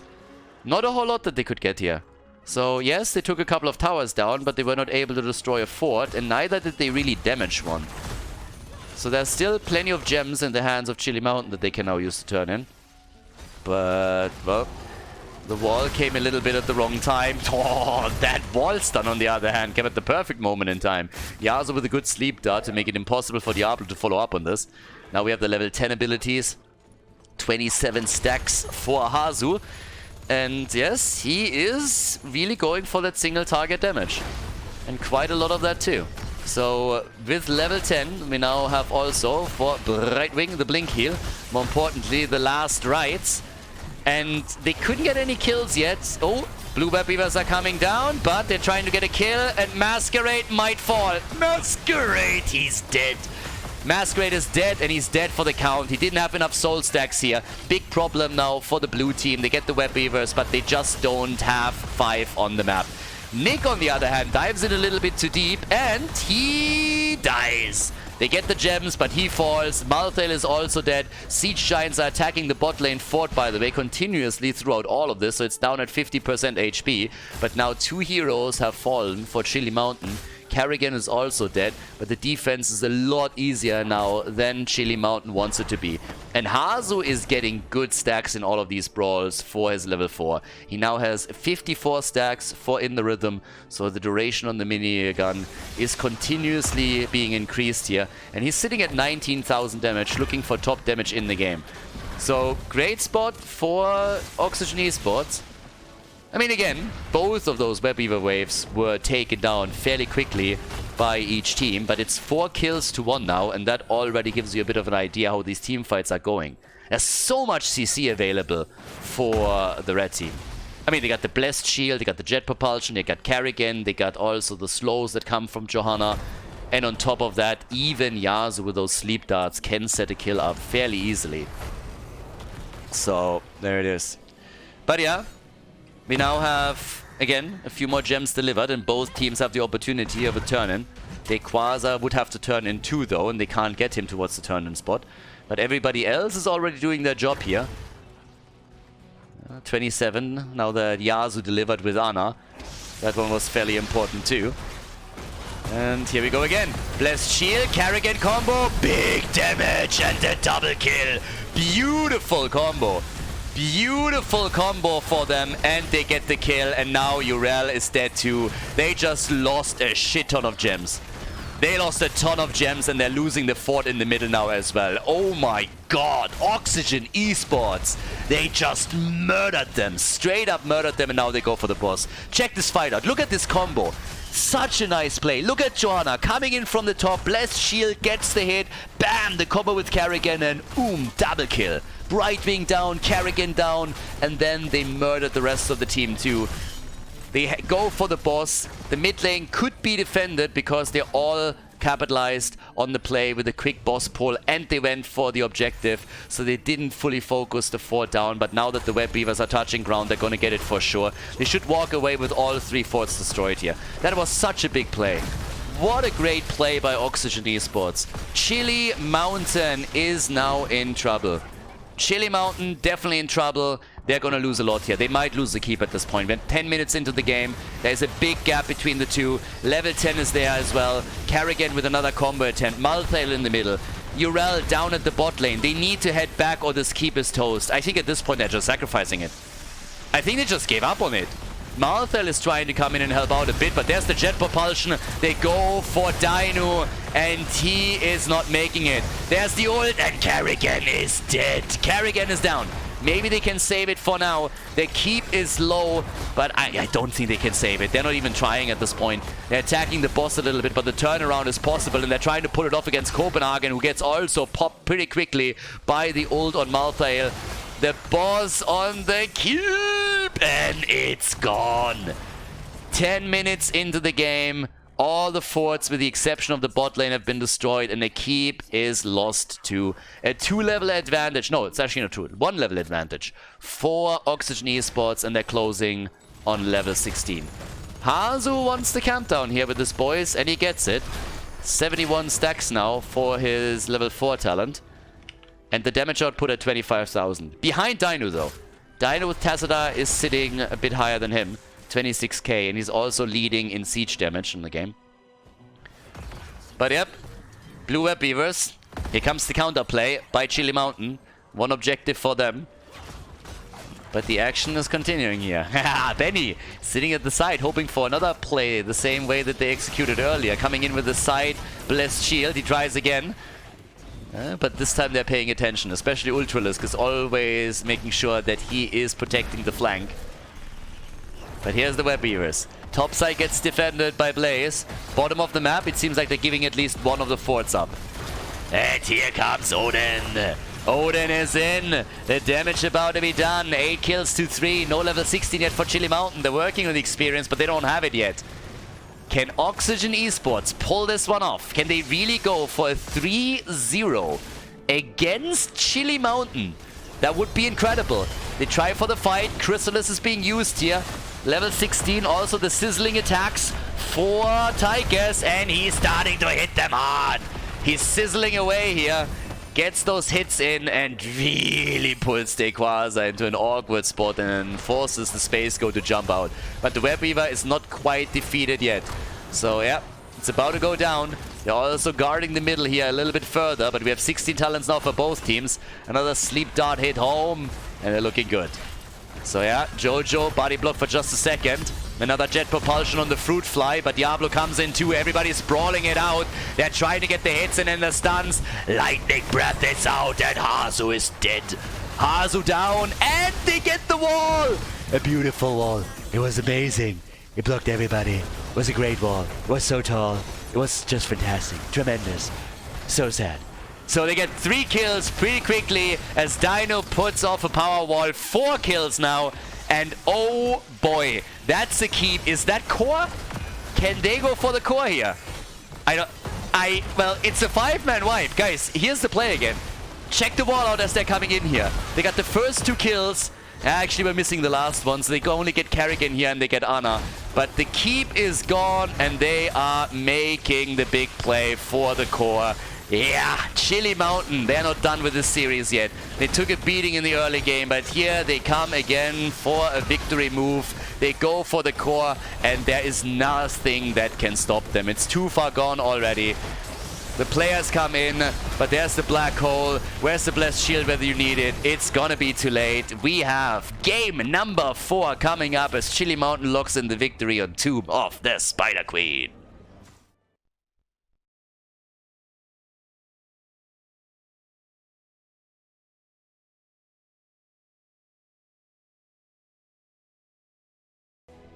Volskaya Foundry, and I'm looking at this and my first question is why? Why, oh why do you do this to me, Chili Mountain? Really? Shitskaya? That's the map that you pick? Why do you hate us? Why do you hate the audience? Why do you hate me? Why do you hate us so much? So yeah, one of the worst map sets, one of the most boring map sets in the pool. So they can spice it up. You can have great maps on Volskaya Foundry. I'm not denying that in the slightest. But this average map on Volskaya is boring as hell. It's always the same shit, like this stupid objective rotation that they have. It destroys so much fun.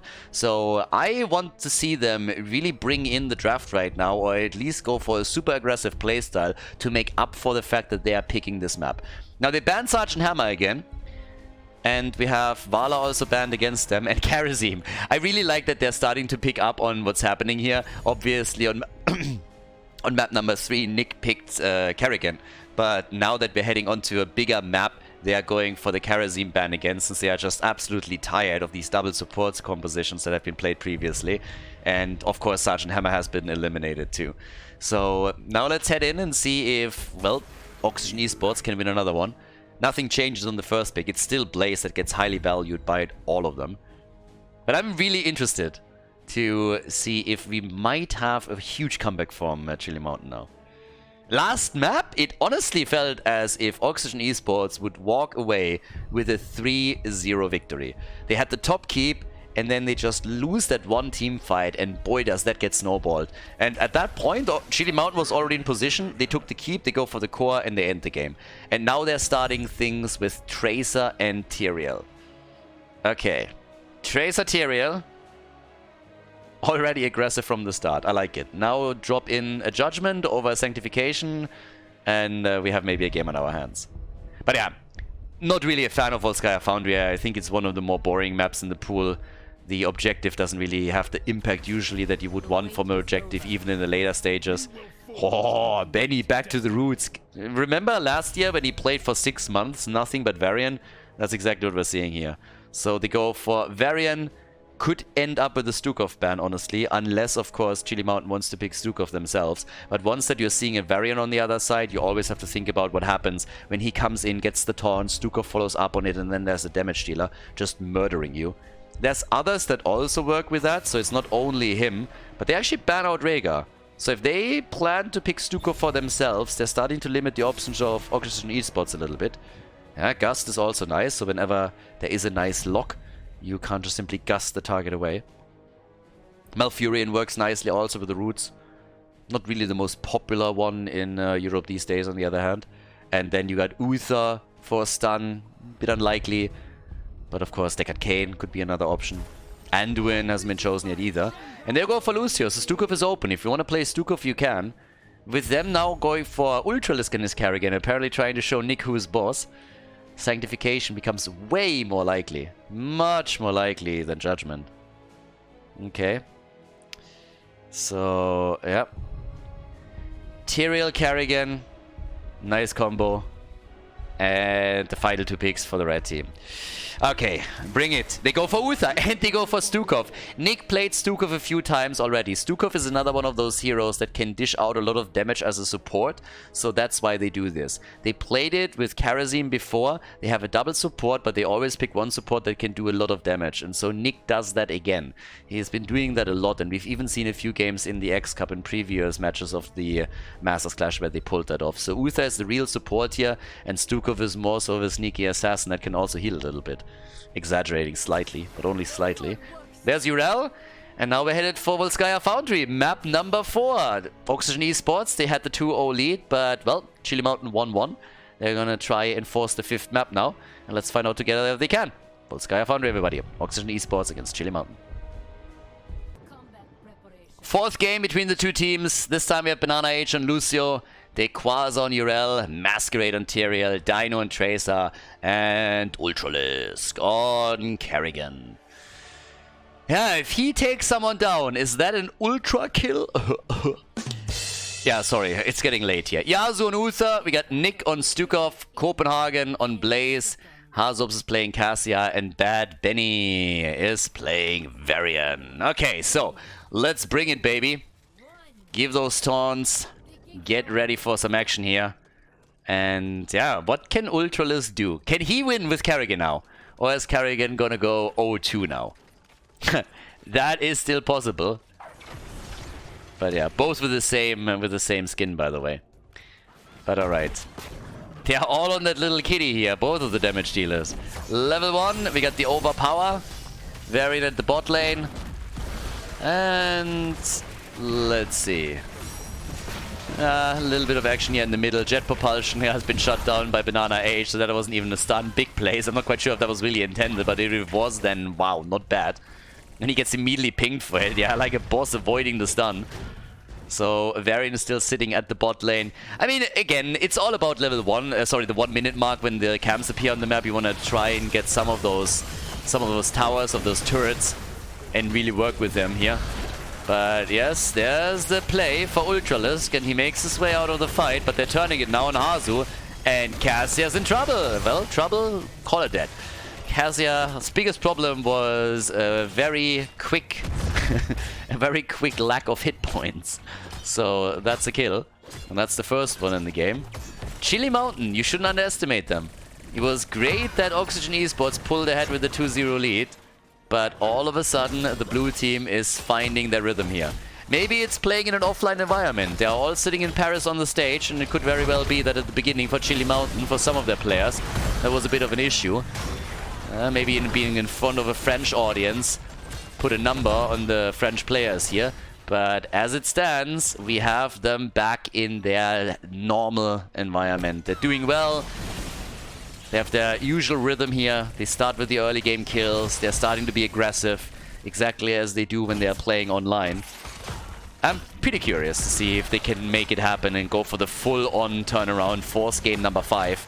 And then we have the showdown on the final map. It would be fantastic, but we're obviously jumping way ahead here. They have a bit of a lead in experience, and they're having a good early game now. But then again, Taunt has just now been picked up by Varian, and they're trying to go for the healing beacon. But Masquerade is already looking at this. Yeah, sniffing that out. They're committing with all 5 to it, and there's still 2 here on the left side that are trying to go for the camp, so they give up the healing beacon, and Hazops is the one that grabs it. That means they have now 2 supports for sustain, and in addition to that, also the item that comes with it. And yes, I'm fair. Oh, Stukov. Nick gets caught. Yeah, that's the second kill. Chili Mountain. Quick rotation, big aggression, Ultralisk with the stuns, and down goes the Admiral. Gets demoted. And they're starting to take this wall down. 1 tower has already been destroyed, the gate is also gone, and I don't see a reason why they won't be able to take this one down too. First Protector is also more or less up for grabs. But they're just going for the walls. They're just taking walls down.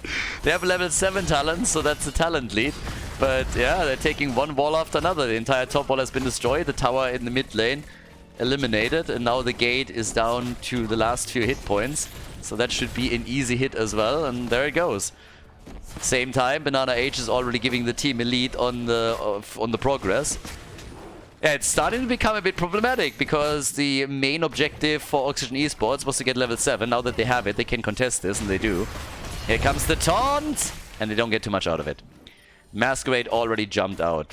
So yeah, Bad Benny, they're going to try and play around all of that damage here with nice stuns. And technically they have a shit ton of CC, if you think about it. They come in with a taunt, and then Uther can go for a stun with Stukov providing the lurking arm. Even a jet propulsion, if all of that hits the same target, you just have a chance there. I mean, that's a lights out play immediately. Okay, so, well, what do we go for here? Yeah, they got Yasuo down at the bottom of the map now. Trying to contest this. They have a few more points now. So they actually done well. This is a winner-takes-all objective, though, so it doesn't really matter how much you can do here. You gotta win the whole thing. Hazu gets caught by the stun combo, but it's of no consequence. Stukov isn't here. Neither is Blaze. Both of them are still pushing these lanes out. And Copenhagen is finally getting some serious counter damage in against the blue team and their structures. So, yep, they take the wall down pretty much completely. The tower has one hit point left or so. One hit and it's gone. But here comes the taunt. They go for Banana Age and the fight is finally on. Turrets are being dropped. The healing beacon is on the ground. Tyrael is gonna die trying for the explosion on Yasu, and Uther is indeed dead. So they're chasing kills and they're trading them evenly. As we have Uther healing everybody up. Another big stun and Yrel is dead. 2 kills to 1 and they have the added item. Yeah, nicely done. So they get 2 kills and they get the item, but look at Karrigan. Karrigan at the top lane has now reduced to 4 to 50% of its HP. So it feels, despite the fact that Oxygen Esports just won the fight, they kind of lost it as well. Level 10 is still faster for the Chili's. They can't really use it yet, but here comes, as expected, the Sanctification. Judgment doesn't really make too much sense with the comp that they are playing here. We're also having the Divine Shield out. Bunker is being used too, and they really want that first Protector, but Benny's in trouble. Benny's in trouble, gets the Divine Shield, he can maybe turn it. He's gonna have the taunt ready in a few more seconds, but Uther is already dead, and Hazo isn't looking too hot either. Stukov is trying to save him, and it's just not gonna work out. That's another kill. 2 more quick kills for Chili Mountain. And they can't take the objective now. Guys, they're going to take it. 99%, but they still couldn't grab it. The winner takes all. And the winner in this case is Chili Mountain. They get the first Protector in the game. And now they can start to take some towers down here. Now you don't have to go for the rotational plays anymore as you did in the past, but the fort at the top lane is of course so low that there's still a good chance. Sanctification being used. They want to go for the kill. They want Benny, and they're getting him. Benny is down, and guys, they're doing work. I mean, holy hell, look at this. They are starting to really pull ahead here. Can they force game 5? They were behind with an 0-2. So this is match point number 2 for Oxygen Esports, but the control is slowly taken by Chili Mountain. And if they take down the fort here, that means no fountain anymore for the second objective. And back in the days where those fountains could be attacked directly, that was the main goal. That was the main reason why you went for a rotation with the Protector towards the top lane immediately, to eliminate that. After the change was made that the fountain health is tied to the fort, that wasn't really possible anymore. So usually that didn't work, and the team could therefore not get that big lead. But they dropped 2 forts with the first Protector. We're not talking about Protector number 4 here. This is the first one. The one that usually gets nothing done. Or very little at least. And they just dropped 2 forts. Now they got a level 13 lead, but this is looking great for the blue team. We might actually go all the way here. We might go to game number 5. And all of this, by the way, started up with map number 1, where Masquerade had insane problems with lag and disconnect. So they definitely fixed all of that. And they're currently fixing Bad Benny. Yeah, they go from Bad Benny to Dead Benny. He's not making it. No. He's trying, but there's just no way. They hoped for a counter kill, but even that didn't work. And now we got Copenhagen dropping the bunker, and they are going for him again, and they nearly killed him too. Even popping the Sanctification because they had to fight underneath the towers.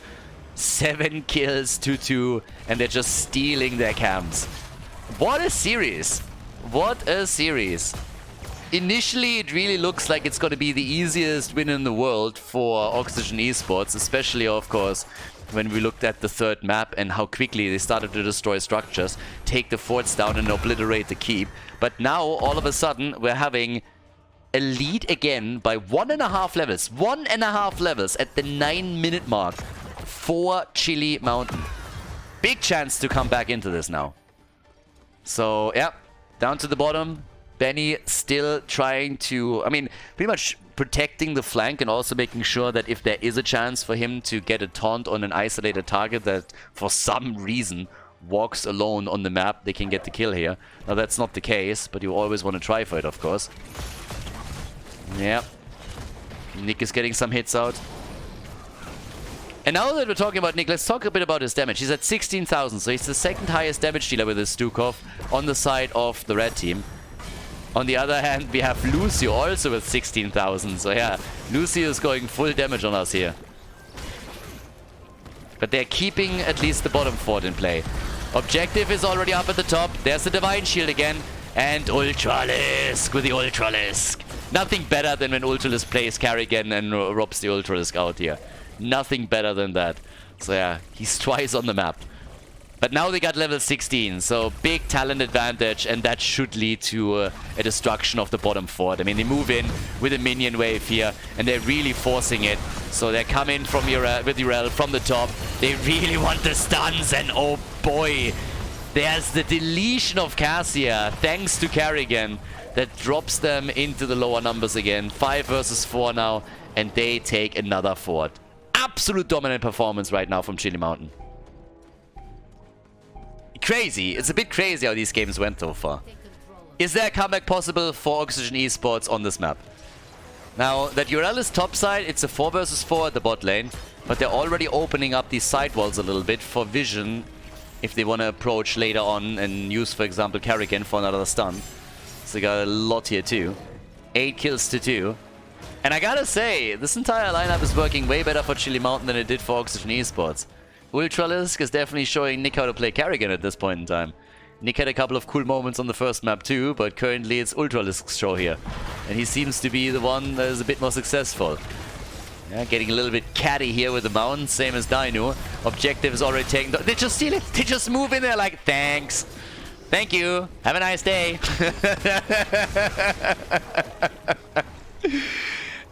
Yeah, I mean, that was a little bit of a troll. Just moved in, took it, and was like, yeah, okay, cool. Thanks for helping us with that. And the top objective is now also about to be taken. There's still level 16 that they're waiting for. But it's crazy. Item after item gets locked in by the blue team now. And they also have the objective. So once again, it's just another protector. And they can go down to the bottom of the map in the hopes of obliterating the bottom keep. And they opened the wall up earlier. Keep that in mind. The side wall is open. So now they got a chance there to use Carrigan after vision has been granted to maybe even get a hit in. The whole goal, of course, being to just slowly prepare for a finishing move. But yeah, it's nasty. I mean, for a long time, Oxygen Esports just didn't want to fight because they did not have level 16 talents, but now they do and they can take these battles, but they have to first of all deal with the objective here. And that's only the second one. It's objective number 2. Here comes the play. They're moving in for it. They want that ball, and they get it. They take the towers down. The gate has been destroyed. Can they drop the keep? That's the bigger question. Probably not. But just damaging it already would help and is the first step to victory here. If they can, of course, get a kill, if one of those combos lands, that would be the dream. But Tyrael gets murdered. Absolutely murdered. Yeah, that poor guy didn't even have a chance there. I mean, none whatsoever. 1 second he's there, the next one he just disappears. Instantly gone. And for now, defense at the top successful. They hold on to this. But they're still 2 levels behind. They're still 2 levels behind here. I really don't know if they can pull that off. It's a huge gap to bridge. So even if you're getting small victories like this one, they need to do way more to bridge that experience gap. Because level 20 is just so close, and that is just an enormous amount of time where they can play with a talent advantage. And Storm talents too. Alright, there we go. They try to come in with another Divine Shield. Try for the taunt. And there's Hazu. He's dead. And now they're chasing. Lucio is helping out with that quite a bit. Everybody is on the run. And it feels like the entire game, this is all that Oxygen Esports did. Just run away. Trying to get out, rush away, move away from the battle. 9 kills to 3. They're tripling their kill count. This is looking just so good for Chili Mountain. And kudos to them. It's not easy when you're 0-2 in a best of 5 and you have to play match point after match point to really focus to that extent and then come in swinging. Taking map number 4 where you're already super far behind and then going into the... map 3 and then go into the 4th map and pretty much try to pull the same thing off there. Level 20 is available now. They can go for the objectives again, and they do. Yep. One turret, a healing beacon. They can get a second turret and another healing beacon. They're going to get all of it. Get all the items. Get all of them. And still, 2 levels. It's going to take an eternity. They should be able to get the objective at the bot lane if they really wanted to. Yeah, nothing is working properly for Oxygen Esports here. And honestly, this is kind of rough for them now as well. They nearly won the 3rd map. They were close, and then they lost. Now they are about to lose map number 4. If that really happens, and they have to play on the 5th map, if you lost 2 in a row, it's just like rallying there and getting back to it is not easy. Chili Mountain pulled it off. Oxygen Esports, they got the experience, they can do it too. But it's still always a chore. So now they go for the top keep. They really pressure them wherever they stand. Yeah, it's all about getting kills right now. Putting them in a spot where the kills come in. Control point is unlocking in 30. It's a lot of time for Oxygen Esports to get experience. The good news for them is with them playing so incredibly passive right now, the experience, the minion waves are pushing into their towers. So it's a bit easier for them to get all of it. But is it enough to get to the next level? And I don't think so, no. So, yep.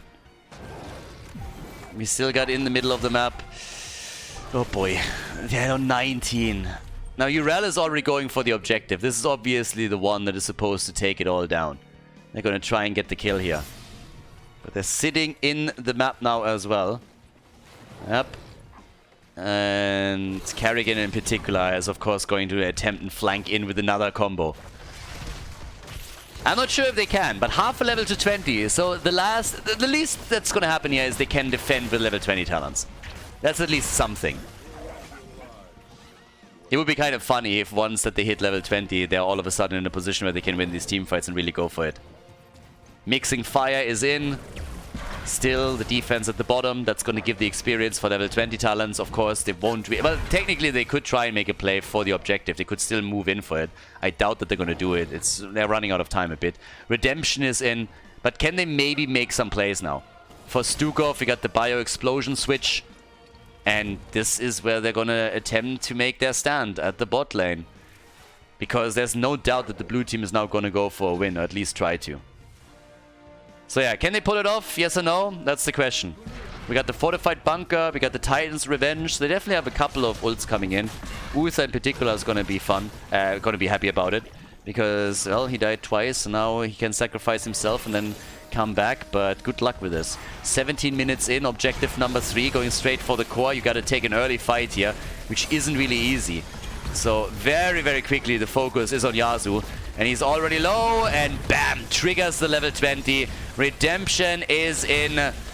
Can they get a counter kill somehow? They're trying to burn this down, and you can already tell that this is not going well for them. The bunker has to be used. Fortified Bunker gets burned to a crisp within seconds. They still have all 5 here, and didn't use too many of their ults yet. Mainly the bunker got used. But the level 20 of Uther is also out and on cooldown. They dropped it to 30% of its HP, so they're really trying to get the Protector low here. But the battle continues. The fight is shaping up right there with the Sanctification being used by Tyrael as they're trying to go for the quick kill, and they're going for it. They're going for Blaze, and they pop him. Blaze is down. The rest is on the run. They got all the items on the ground, and the catapults are slowly pushing in as Benny is moving in with another taunt, but the follow-up just isn't there. Instead, he becomes the target and dies. That's 2 heroes down. And I don't think that Oxygen Esports can save this one. They're losing the shields on the core. The catapults are now taking aim too. And there is just no preventing this. No, they are going to lose this one right here. Only 3 defenders are left, and the catapults are hitting way too hard. There are 3 of them by now. And this is game. Oxygen Esports, they lose on Volskaya Foundry, and Chili Mountain forces the 5th game in the best of 5 series. Insane.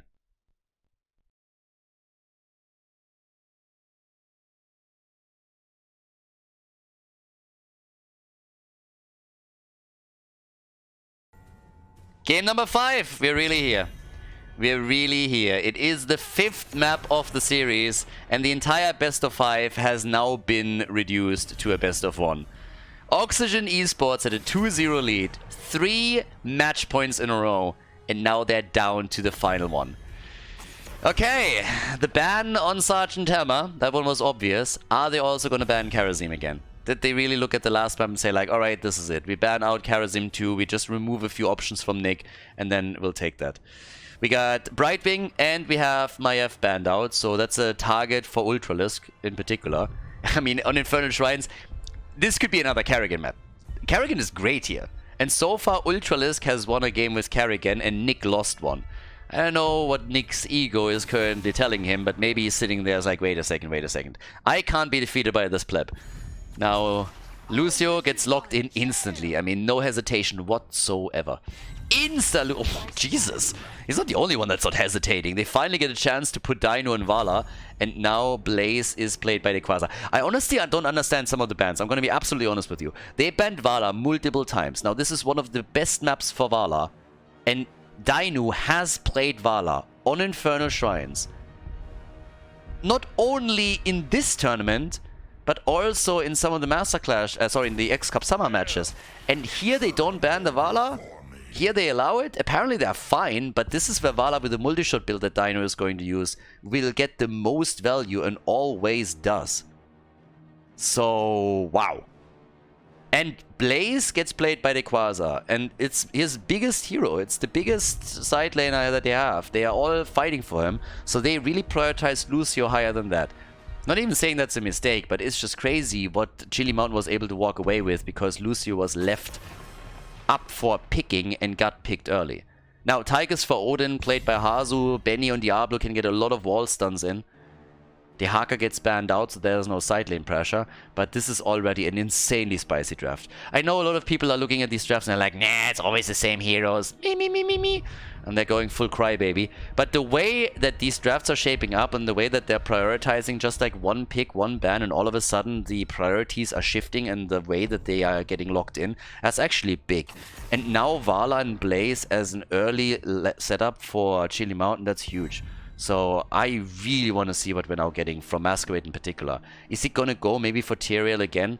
Infernal Shrines has always been a great map for Tyrael. And if you have Blaze and Tyrael, you have a bunker and a sanctification. So, yeah. And Nick! Is it gonna be, at the end of the day, a Karrigan for one of these two teams? Could still be played. Masquerade goes for the Uther main tank again. They played this exact combo recently. This exact combo. Double support with Uther as the main tank. Back then, I actually questioned whether they would, for example, shift Vala into an auto attack style despite it being Infernal Shrines, and they didn't. They went straight into the multi-shot build with him. But they have now a lot more sustain, of course. So yeah, a lot more double support this time. Most of the time, the second support is doubling as either a main tank or a damage dealer, but still. There we got Uther now. Falstad and Leoric. All shall Swiffer. The janitor is in the house. Yep. And they got now an Entomb and then Falstad to gust them away and isolate the target. Ultralisk, final map everybody. Map number 5 in the best of 5 series, winner bracket final. The winner of Infernal Shrines moves on to the grand final, to the best of 7, and the loser drops down into the losers bracket and faces off tomorrow against the Bang Bush. Here comes Thrall for Ultralisk. We have a triple front line. We got Vala here. God, I love this. What an awesome series. What an awesome first day for the finals here at the Masters Clash. Let's go, Infernal Shrines, one more time for the final time in this tournament. It's Oxygen Esports against Chili Mountain. The blue team with the Quasar. On Blaze, we got Ultralisk on Thrall, combined with Banana on Ana, which means that we could actually see a nano-boosted Thrall here even later, or of course a nano-boosted Vala, who indeed, as expected, heads into a multi-shot build played by Dino. Masquerade on the main tank Uther, doubling as a second support here. And on the right side of the map, it is Oxygen Esports. After they had a 2-0 lead, they are now forced into the final map of the best of 5 series. Yasu gets his Lucio, Benny on Diablo, Hazops on Falstad, Nick with Tigers with a grenade build, and Copenhagen on Leoric. Yeah, here we go. This is it. This is going to determine which team moves on to the grand final and which team is going to drop into the losers bracket. Here we are, and it's exactly as expected, the big brawl between the teams, and I couldn't be happier. We get the 5-mapper here. Ultralisk with a shitty mount, though. We've been talking about this, my friend. Nope. You can't look at this thing and say, like, this is in any way acceptable.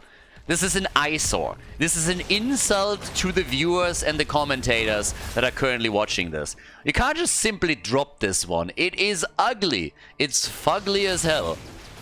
No, no, no, no, no, no, no. This is just not okay. Ultralisk, we need to talk. We really need to talk. Something happened, but that is just not cool. Okay, camps are about to be taken. We already have Volskaya at the top together with Leo. So they're trying to get some damage in there. The only survivor there is Quasar. Anna is already attempting to block this off down here, making sure that Nick doesn't move in, so could always use that sleep dart. And of course, at the same time, the camp has now indeed been claimed, and this is usually the one that they're fighting for the third. Banana is checking all the bushes, where they are not quite sure where exactly the opponent is. So the pew-pew-pews are coming. Masquerade is in trouble, and they kill the bird. They go for the birdie. The juicy chicken has just been locked in. Back into the KFC bucket. We're gonna get some spicy chicken today. Those wings are delicious. Give me the bird, baby.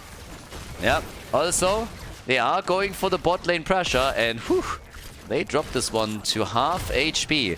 There's the level 4, so the follow-up on Vala is expected, and also the Frostwolf pack for a couple of stacks. Ultralisk is gonna try and make sure that he is not gonna die until he has that one completed. Kneel Peasants in for Leoric. And in the mid lane, Bad Benny. The Master Assassin, again, it's all about you getting the passive for Odin. That's the most important part here. Making sure that you get that completed. And at the top, they are still trying to go for a little bit of a play. So both of the teams, as you can see, are just trying to get structural damage in. I mean, both of them are doing that as best as they can here. Now, we still have the chance to maybe do a little bit more right now on those camps. It's an objective in the mid lane, so if you get those camps in a reasonable time frame, then you can always try to get big value out of them, pushing the lane out. And I guess that's what's happening here right now. But, well, they're starting to make some plays. And Leo's at the top lane. So Leo is still trying to take the Shaman camp out. If they do that and then they prolong the fight, Oxygen Esports is going to get a bit of a lead here. The advantage initially goes to Chili Mountain on the objective. Dino is still stacking his level 1. First aiming for the 20 and then of course trying to push it way past that. But they take full control. And this is something that you will see happen quite a lot when somebody is playing Tychus. They are waiting for Tychus to hit his level 10. They want to play around Odin more so than anything else, where he really unleashes his big value. And instead they are focusing on some lane pressure. The theory behind it always being that if you get some structural damage done by just pushing the lanes and not really focusing on the objective, it doesn't really matter so much if your opponent locks in the first Punisher or not, because at the end of the day, both teams will walk away with roughly the same amount of structural damage. But right now, they are getting the walls done, and Ultralisk is dead. It's a trap. And they got the damage in. So nice, they get the kill. And now they could actually try and focus on the shrine a bit more. The problem is that Chili Mountain is already so far ahead that I would be more than a bit shocked if they would lose this one. 37 stacks, another kill on the other hand would go a long way, and they get it. They're going for a full-on Warcraft 3 surround on Blaze. Nowhere to go, and that's a hit, and that's a kill. They get more experience, and they're even working on Dino now. I mean, damn son, give it a break for a second. Look at them. Aggressive without end. Can't stop, won't stop. Masquerade is dead as well. Dino is gonna get murdered if Uther isn't able to heal him up a bit more. Now, the objective is still going to be taken by Chili Mountain. There's no doubt about that. They just have too much AoE that they can YOLO onto the shrine. But that's a lead and experience now for Oxygen Esports that the red team should be fairly comfortable with. Yeah, they provide vision. There's the bait over the wall. Always make this play, by the way. If you're playing in an amateur league or even just in your Storm League games, please don't position yourself in front of that wall. If the Punisher jump gets procced before you are past the wall, the defense is so much harder and you're guaranteed to lose more. Quest completed 5 minutes in. Nice. They're really going for Dino, and that's Vala down. Vala is down, and Ultras is also getting crushed now. What the hell is happening? Oxygen Esports. they are mad. They are angry. They're on the warpath. And they save the fort and get nearly to level 10 with this. 5 kills to 1 all of a sudden. Ruthless. Ruthless early game. The Quasar and Banana, the two Frenchies, they're immediately moving away here as they're realizing that the Germans are coming. It's actually not true. It's only one German and a Swede. So, yeah. Top side. Jesus. This game is starting to escalate. There's heroic abilities. 5 stacks also on Tychus with this level 4, just saying. But this is getting really interesting. Because, I mean, it's a beauty how this game developed. 2-0 for Oxygen Esports. Big comeback from Chili Mountain. They forced the 5th map. And now on the 5th map, finally Oxygen Esports seems to be getting their shit together again. And is really pushing it. They could have ended it on Tomb of the Spider Queen. That's the map where they could have ended it. They were in such a good spot. That was the opportunity. And they didn't pull it off. They couldn't. But now there's level 10 on both sides. And this is where Chili Mountain can now bring it back. They are level behind, but you can bridge that. 1 level is not that much. And instead, we now have Earthquake. We got nearly 20 stacks for Vala. Obviously, she's going to push it way past that. But yep, they're getting closer. And more importantly, we got the Divine Shield and Nano Boost. Yep, they can boost them hard now. What a 5th game. What a map already. Yep. Ah, he gets stopped before he has a chance to land the Entomb here on anybody. Banana and his sleep darts. Always good to just stop an onslaught cold. And that's what they're doing here. I like it. Big action coming in. 13,000 damage for Tychus. 16,000 for Vala. Big AoEs, of course, from her. Also, good siege damage. Sitting at 39,000 now. It's gonna... I mean, she's gonna get a lot more. She's still focusing a little bit on getting some stacks together. And they are dying. Yeah, he's dead. The Quasar can bunker. Well, can he maybe survive? Down here, Nick was in trouble. Thrall came in with the Earthquake. And him moving in and stopping Nick from moving topside and helping out made sure that Blaze didn't die. He had to bunker and change cooldowns with his opponent. But Thrall really committing to that little play as they rotated towards the top. That stopped them cold. And this is really beneficial for them. Because not only did it save Blaze, but it also made sure that not all of a sudden there's like 4 heroes straight at the fort and can take the structure down. So that was another win for them for sure. But alright.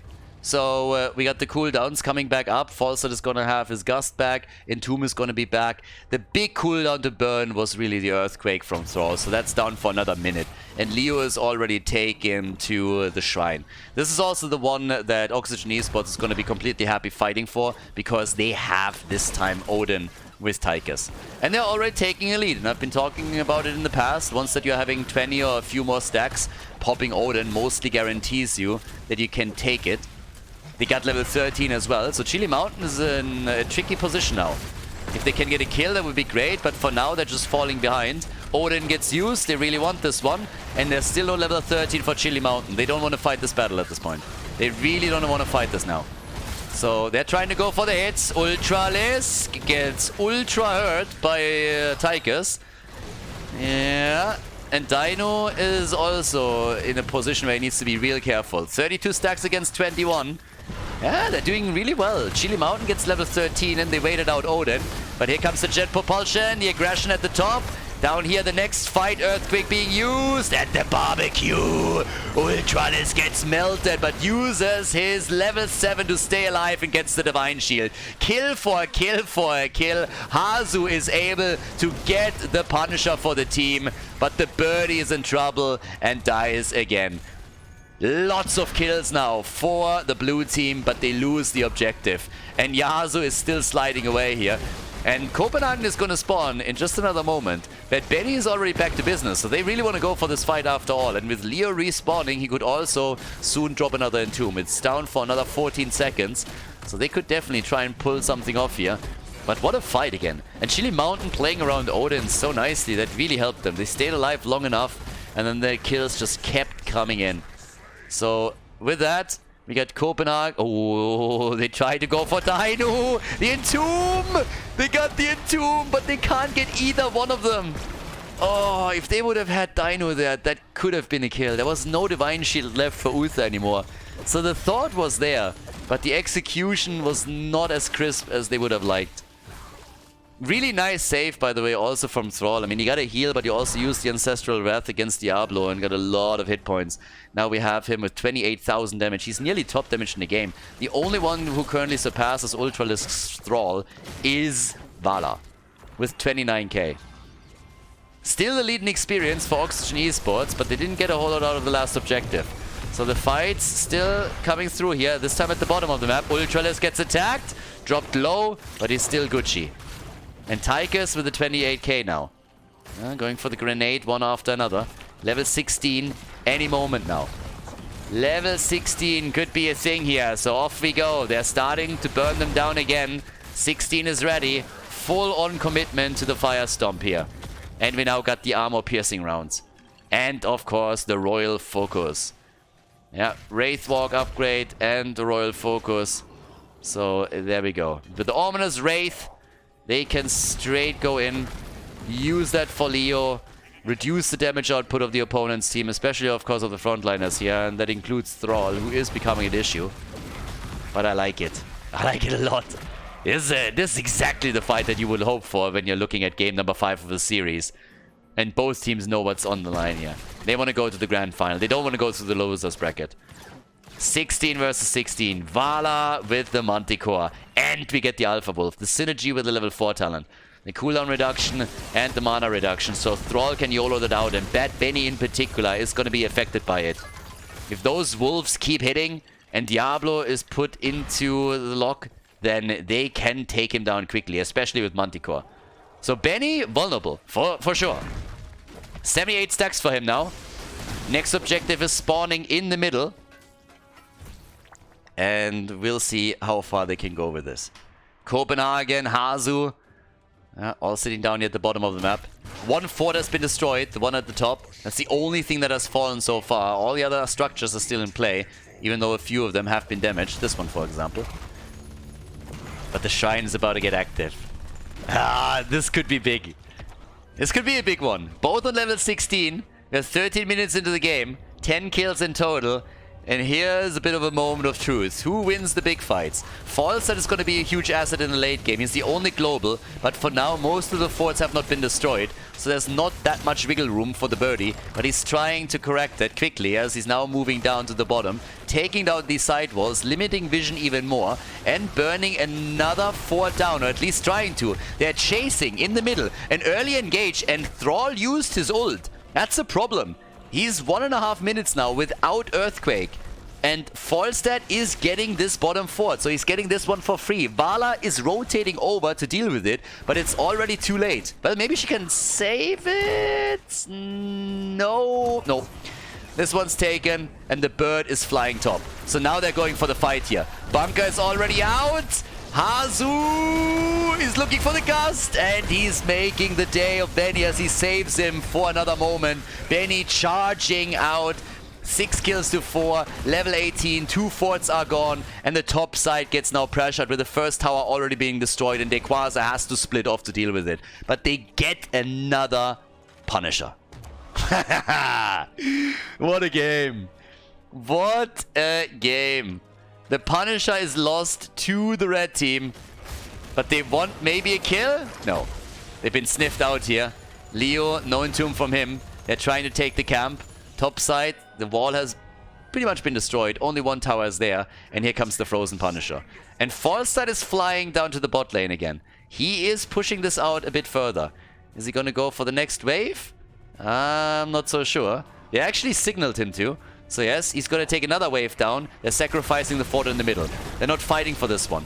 It's a bait over the wall. And Falstad, how deep is he pushing now? Is he just going to hearth back, or does he try to destroy the wall here? He does have his ult back, so he would be really useful for the defense. But they baited the Punisher over, and instead the blue team went bot side and took the fort down. Falstad therefore hearthing back, doesn't want to get caught from the retreating blue team. Chili Mountain could take him down here, but instead we have a catapult coming in, we have the camp, it's still going to do some structural damage, but they are moving through the camps themselves now, taking another one. 19.5, nearly level 20. Yeah, they're going to have that lead. 2 forts destroyed on each side. Game number 5, everyone. 15 minutes in, nearly level 20. And we have no idea who's going to win this. Absolutely no clue. Who's taking this game? The lead in experience goes to Oxygen Esports. No objective up as they hit 20, but they might be able to take the fort in the mid lane. So, they're gonna try. Yeah, they're going for it as we speak. Can they pull it off? That's the big question. Here they come. Yes, it's Odin. Nick doesn't hesitate. The big red button. He drops it. And Chili Mountain immediately says, fuck that. Moves away and just gives it to them. Buried Alive, another big one. Wind Tunnel, big ults from them. Hellgate as well. They got some big ults here and they are using them. They're pushing through the fort. They go for the keep. And they take at least part of the wall down. And he should have his ult back in time. 60 seconds, he's gonna have this ult through the next fight. For sure. 100%. They burn it down. The gate is gone. But Chili Mountain is about to hit level 20. And then it comes down to the next objective at the bot lane. And a big fight right there. They're playing it safe. 40 seconds for Tychus. Easy objective during the team fight. 49 stacks for Volskaya on his level 1. 39 stacks for Vala. Yeah, they go for the next camp here. So they get their camps. And Volskaya has, of course, a lot more wiggle room on the map now. He has the big global. He can use it. He can push these side lanes. He can really help with that. Farflight Quiver for Vala, staying at a safe distance. The Nano Boost got upgraded. So did the Bunker and Earthquake. And we have Redemption for Uther. They're actually pushing for the bot lane now. And the hearths are happening. Hazu is also hearthing. No, he cancels it. I was just about to say, like, why? I totally expected him to push this further topside, and he does. And if he escorts the catapult in, that keep is in trouble. So they're just staying here for as long as they can. They can always bring Volskaya back. Wraithwalk is being used, but I don't know what the blue team is doing. They think they can trade, and they might be able to, but this one is gonna fall. This keep is gone. There's no way to save this keep anymore. They want the kills. They're pushing in. They're looking for them. They're looking for Diablo. They can't take Benny down. But this one is not a done deal yet. So Volskaya is flying back here. He's probably going to hearth back to them. Or is he just going for core? He could escort the catapults into the core. And I don't think why they don't do this. I don't know why they don't do this. They should. And he does exactly that. So he's putting the catapult into play. And they now got to retreat. They got to send somebody back. That shield is taking damage way too quickly. And for some reason, they don't care. What are you guys doing? They're losing points on the core. What are they doing? They thought he would retreat, but he didn't care about that. He didn't retreat. Blaze is back, and that core is now down to 74, 71%. So Blaze saves it. Hazu just moves away. That is 30% that they just lost. And now Hazu's flying into the fight. Big problem by Chili Mountain. They made an assumption and it backfired. Big gust, big kill, big damage, big plays by Oxygen. Big plays by Oxygen Esports. They take Thrall down. And now it's a Hail Mary by Chili Mountain. They want the counter kill. They need a counter kill. They're looking for it. They're doing what they can. But the big red button by Nick is still active. And they are getting the damage in. That is easily a Mortar Punisher for Oxygen Esports. And Chili Mountain is in trouble. They thought with them pushing the bot lane keep, which they could not kill, by the way, that Volskaya would move back, and Volskaya just said, guys, I can push for your core. They thought that he would retreat later. He didn't. He stayed. He escorted the catapults in. He did the damage. He dropped the shield. 30% are gone, and here comes the Punisher. Kiss that keep goodbye. That thing's gone. If they can get another kill, it's more than that. Where's that buried alive when you need it?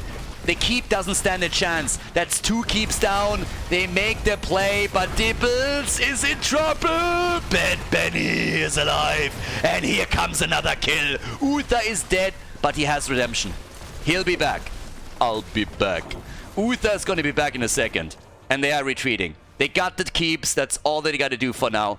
And we are 20 minutes in. These catapults are going to hit like a truck. Absolute hit like a truck. There it is. Camps taken. Leo moving back to deal with the double catapult here. But you know where this is headed. These things are moving in now, and somebody has to continuously deal with it, and you have a problem, and that problem is Volskaya. The global can always pressure your lanes. He's already hiding. He has the patience. They're showing in the middle. And catapults will over and over and over again push on this. Next objective, topside. Which means that Volskaya with this global is gonna worth his weight in gold at the bottom of the map.